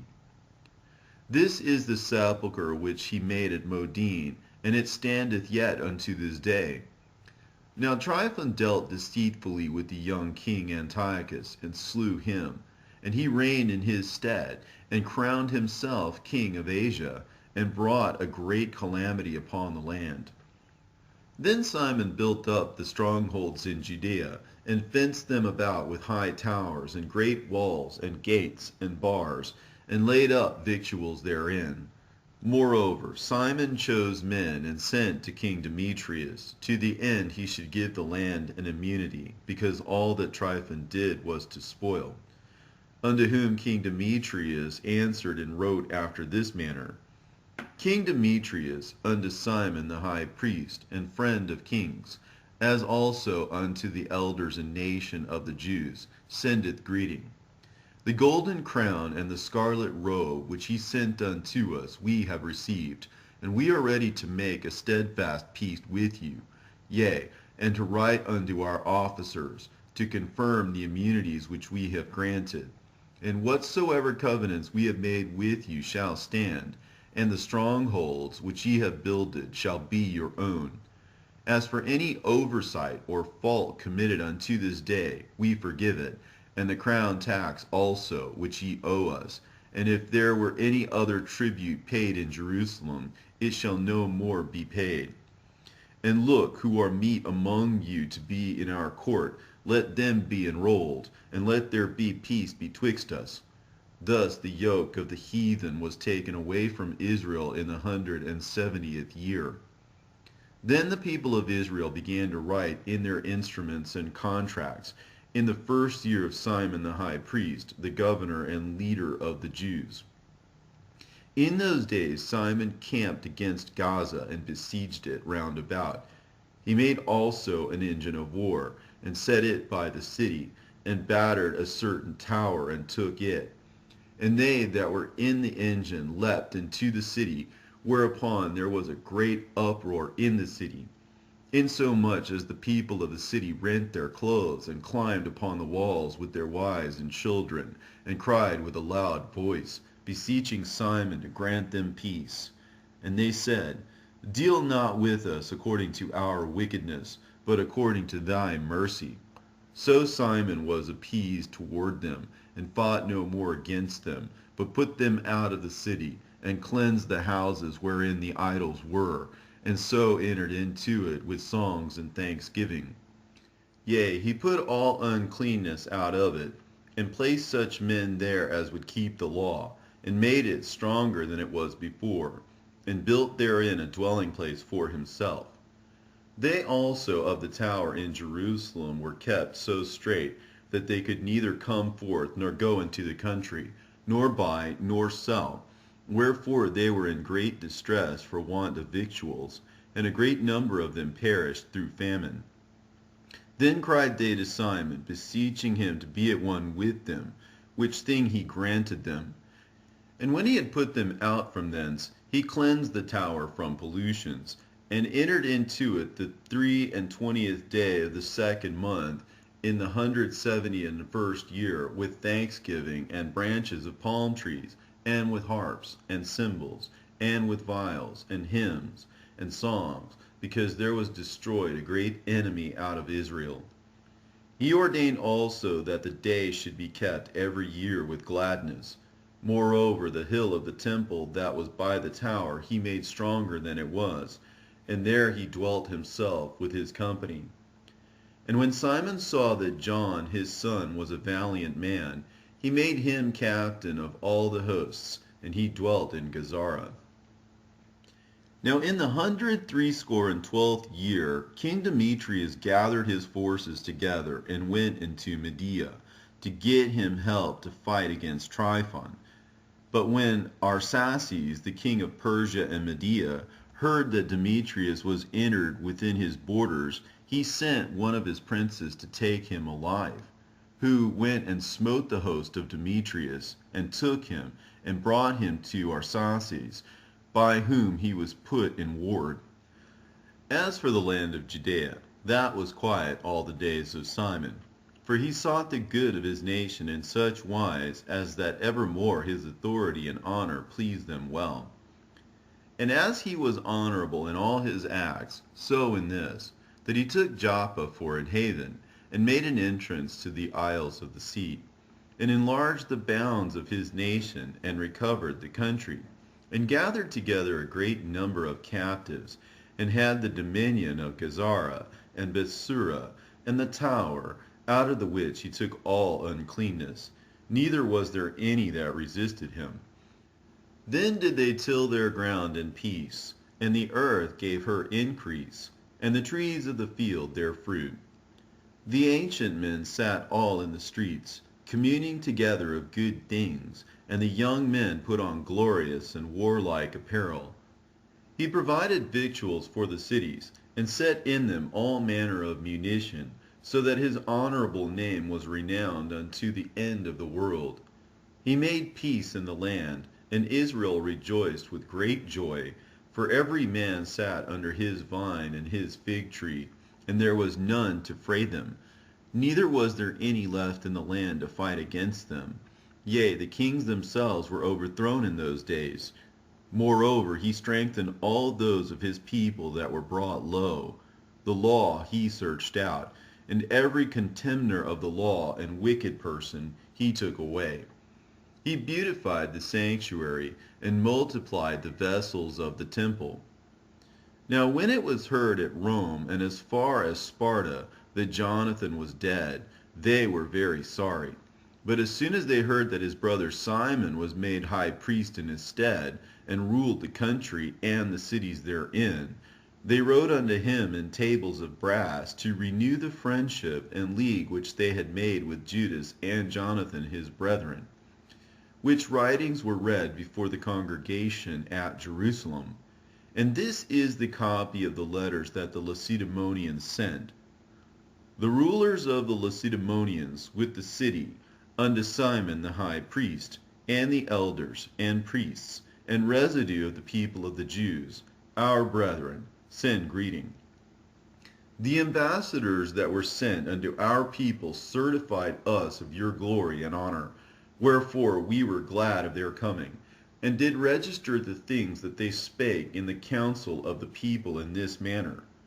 Numenius, son of Antiochus, and Antipater, son of Jason, the Jews' ambassadors, came unto us to renew the friendship they had with us.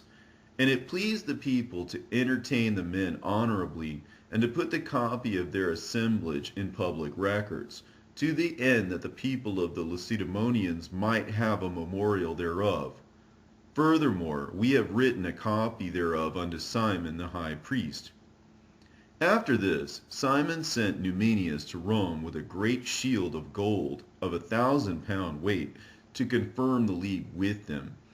Whereof, when the people heard, they said, What thanks shall we give to Simon and his sons? For he and his brethren and the house of his father have established Israel, and chased away in fight their enemies from them, and confirmed their liberty. So then they wrote it in tables of brass, which they set upon pillars in Mount Sion, and this is the copy of the writing. The 18th day of the month Elul, in the 163 year, being the 3rd year of Simon the high priest. At Saramel, in the great congregation of the priests, and people, and rulers of the nation, and elders of the country, were these things notified unto us. Forasmuch as oftentimes there have been wars in the country wherein for the maintenance of their sanctuary and the law, Simon the son of Mattathias, of the posterity of Jarib, together with his brethren, put themselves in jeopardy, and resisting the enemies of their nation, did their nation great honor. For after that Jonathan, having gathered his nation together, and been their high priest, was added to his people, their enemies purposed to invade their country, that they might destroy it, and lay hands on the sanctuary. At which time Simon rose up and fought for his nation, and spent much of his own substance, and armed the valiant men of his nation, and gave them wages, and fortified the cities of Judea, together with Bethsura, that lieth upon the borders of Judea, where the armor of the enemies had been before. But he set a garrison of Jews there. Moreover, he fortified Joppa, which lieth upon the sea, and Gazara, that bordereth upon Azotus, where the enemies had dwelt before. But he placed Jews there, and furnished them with all things convenient for the reparation thereof. The people therefore, seeing the acts of Simon, and unto what glory he thought to bring to his nation, made him their governor and chief priest, because he had done all these things, and for the justice and faith which he kept to his nation, and for that he sought by all means to exalt his people. For in his time things prospered in his hands, so that the heathen were taken out of their country, and they also that were in the city of David in Jerusalem, who had made themselves a tower, out of which they issued, and polluted all about the sanctuary, and did much hurt in the holy place. But he placed Jews therein, and fortified it for the safety of the country and the city, and raised up the walls of Jerusalem. King Demetrius also confirmed him in the high priesthood according to those things, and made him one of his friends, and honored him with great honor. For he had heard say that the Romans had called the Jews their friends and confederates and brethren, and that they had entertained the ambassadors of Simon honorably. Also, that the Jews and priests were well pleased that Simon should be their governor and high priest forever, until there should arise a faithful prophet. Moreover, that he should be their captain, and should take charge of the sanctuary, to set them over their works, and over the country, and over the armor, and over the fortresses. That, I say, he should take charge of the sanctuary. Beside this, that he should be obeyed of every man, and that all the writings in the country should be made in his name, and that he should be clothed in purple, and wear gold. Also, that it should be lawful for none of the people or priests to break any of these things, or to gainsay his words, or to gather an assembly in the country without him, or to be clothed in purple, or wear a buckle of gold. And whosoever should do otherwise, or break any of these things, he should be punished. Thus it liked all the people to deal with Simon, and to do as hath been said. Then Simon accepted hereof, and was well pleased to be high priest, and captain and governor of the Jews and priests, and to defend them all. So they commanded that this writing should be put in tables of brass, and that they should be set up within the compass of the sanctuary in a conspicuous place. Also, that the copies thereof should be laid up in the treasury, to the end that Simon and his sons might have them. Moreover, Antiochus, son of Demetrius the king, sent letters from the isles of the sea unto Simon the priest and prince of the Jews, and to all the people, the contents whereof were these: King Antiochus, to Simon the high priest and prince of his nation, and to the people of the Jews, greeting. Forasmuch as certain pestilent men have usurped the kingdom of our fathers, and my purpose is to challenge it again, that I may restore it to the old estate, and to the end have gathered a multitude of foreign soldiers together, and prepared ships of war. My meaning also being to go through the country, that I may be avenged of them that have destroyed it, and made many cities in the kingdom desolate. Now therefore I confirm unto thee all the oblations which the kings before me granted thee, and whatsoever gifts besides they granted. I give thee leave also to coin money for thy country with thine own stamp. And as concerning Jerusalem and the sanctuary, let them be free, and all the armor that thou hast made, and fortresses that thou hast built, and keepest in thine hands, let them remain unto thee. And if anything be or shall be owing to the king, let it be forgiven thee from this time forth forevermore. Furthermore, when we have obtained our kingdom, we will honor thee and thy nation and thy temple with great honor, so that your honor shall be known throughout the world.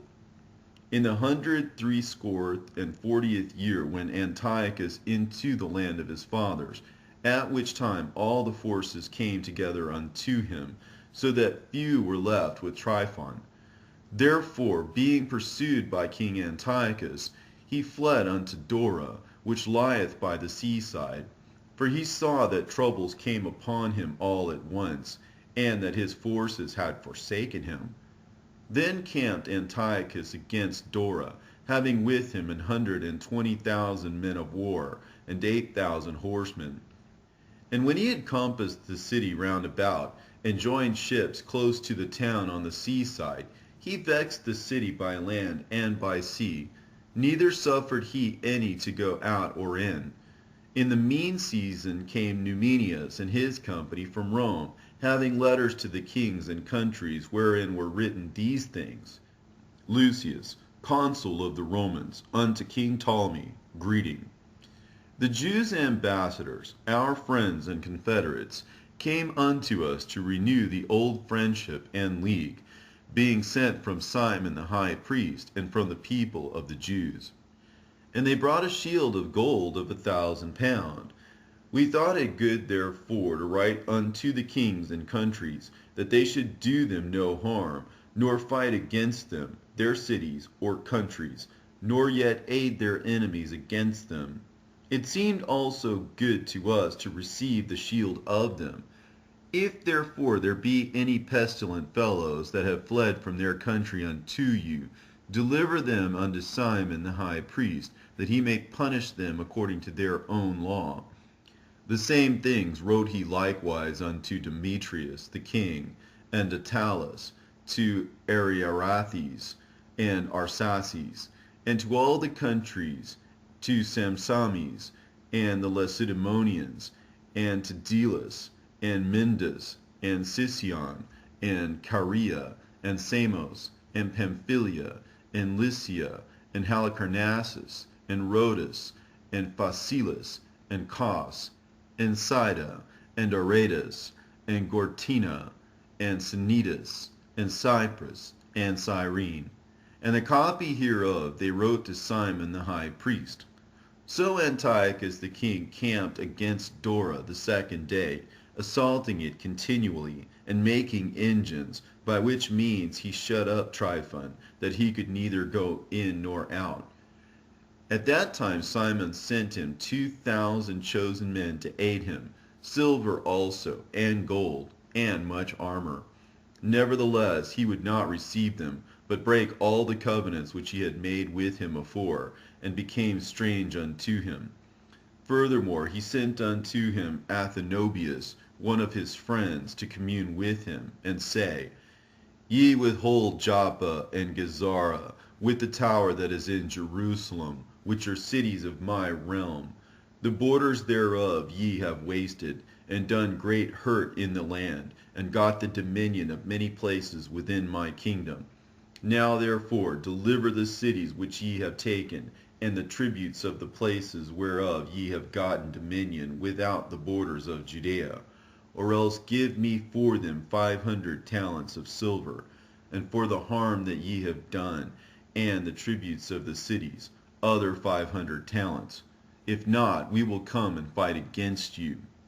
So Athenobius the king's friend came to Jerusalem, and when he saw the glory of Simon, and the cupboard of gold and silver plate, and his great attendants, he was astonished, and told him the king's message. Then answered Simon, and said unto him, We have neither taken other men's land, nor holden that which appertaineth to others, but the inheritance of our fathers, which our enemies had wrongfully in possession a certain time. Wherefore we, having opportunity, hold the inheritance of our fathers. And whereas thou demandest Joppa and Gazara, albeit they did great harm unto the people in our country, yet will we give 100 talents for them. Hereunto Athenobius answered him not a word, but returned in a rage to the king, and made report unto him of these speeches, and of the glory of Simon, and of all that he had seen. Whereupon the king was exceeding wroth. In the meantime fled Tryphon by ship unto Orthosius. Then the king made Cendebeus captain of the sea coast, and gave him an host of footmen and horsemen, and commanded him to remove his host toward Judea. Also he commanded him to build up Cedron, and to fortify the gates, and to war against the people. But as for the king himself, he pursued Tryphon. So Cendebeus came to Jamnia, and began to provoke the people, and to invade Judea, and to take the people prisoners, and slay them. And when he had built up Cedron, he set horsemen there, and an host of footmen, to the end that issuing out they might make outroads upon the ways of Judea, as the king had commanded him. Then came up John from Gazara, and told Simon his father what Cendebeus had done. Wherefore Simon called his two eldest sons, Judas and John, and said unto them, I and my brethren and my father's house have ever from our youth unto this day fought against the enemies of Israel, and things have prospered so well in our hands that we have delivered Israel oftentimes. But now I am old, and ye by God's mercy are of a sufficient age. Be ye instead of me and my brother, and go and fight for our nation, and the help from heaven be with you. So he chose out of the country 20,000 men of war, with horsemen, who went out against Cendebeus, and rested that night at Modin. And when as they rose in the morning, and went into the plain, behold, a mighty great host, both of footmen and horsemen, came against them. Howbeit there was a water brook betwixt them. So he and his people pitched over against them. And when he saw that the people were afraid to go over the water brook, he went over himself first, and then men seeing him passed through after him. That done, he divided his men, and set the horsemen in the midst of the footmen, for the enemy's horsemen were very many. Then sounded they with the holy trumpets, whereupon Cendebeus and his hosts were put to flight, so that many of them were slain, and the remnant gat them to the stronghold. At that time was Judas, John's brother, wounded, but John still followed after them, until he came to Cedron, which Cendebeus had built. So they fled, even unto the towers in the fields of Azotus, wherefore he burnt it with fire, so that there was slain of them about 2,000 men. Afterward he returned into the land of Judea in peace. Moreover, in the plain of Jericho was Ptolemeus, the son of Abubus, made captain, and he had abundance of silver and gold, for he was the high priest's son-in-law. Wherefore his heart being lifted up, he thought to get the country to himself, and thereupon consulted deceitfully against Simon and his sons to destroy them. Now Simon was visiting the cities that were in the country, and taking care for the good ordering of them, at which time he came down himself to Jericho with his sons Mattathias and Judas, in the 117th year, in the 11th month, called Sabbat, where the son of Abubus, receiving them deceitfully into a little hold, called Docus, which he had built, made them a great banquet, howbeit he had hid men there. So when Simon and his sons had drunk largely, Ptolemy and his men rose up, and took their weapons, and came upon Simon into the banqueting place, and slew him and his two sons, and certain of his servants. In which doing he committed a great treachery, and recompensed evil for good.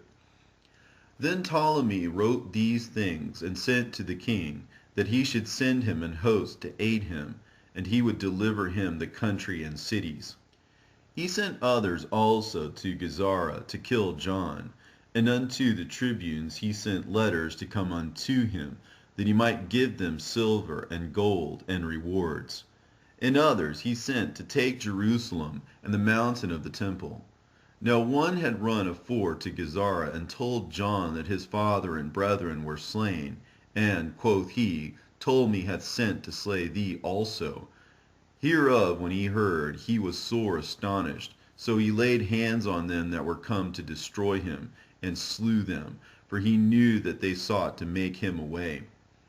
As concerning the rest of the acts of John, and his wars, and worthy deeds which he did, and the building of the walls which he made, and his doings, behold, these are written in the chronicles of his priesthood, from the time that he was made high priest after his father.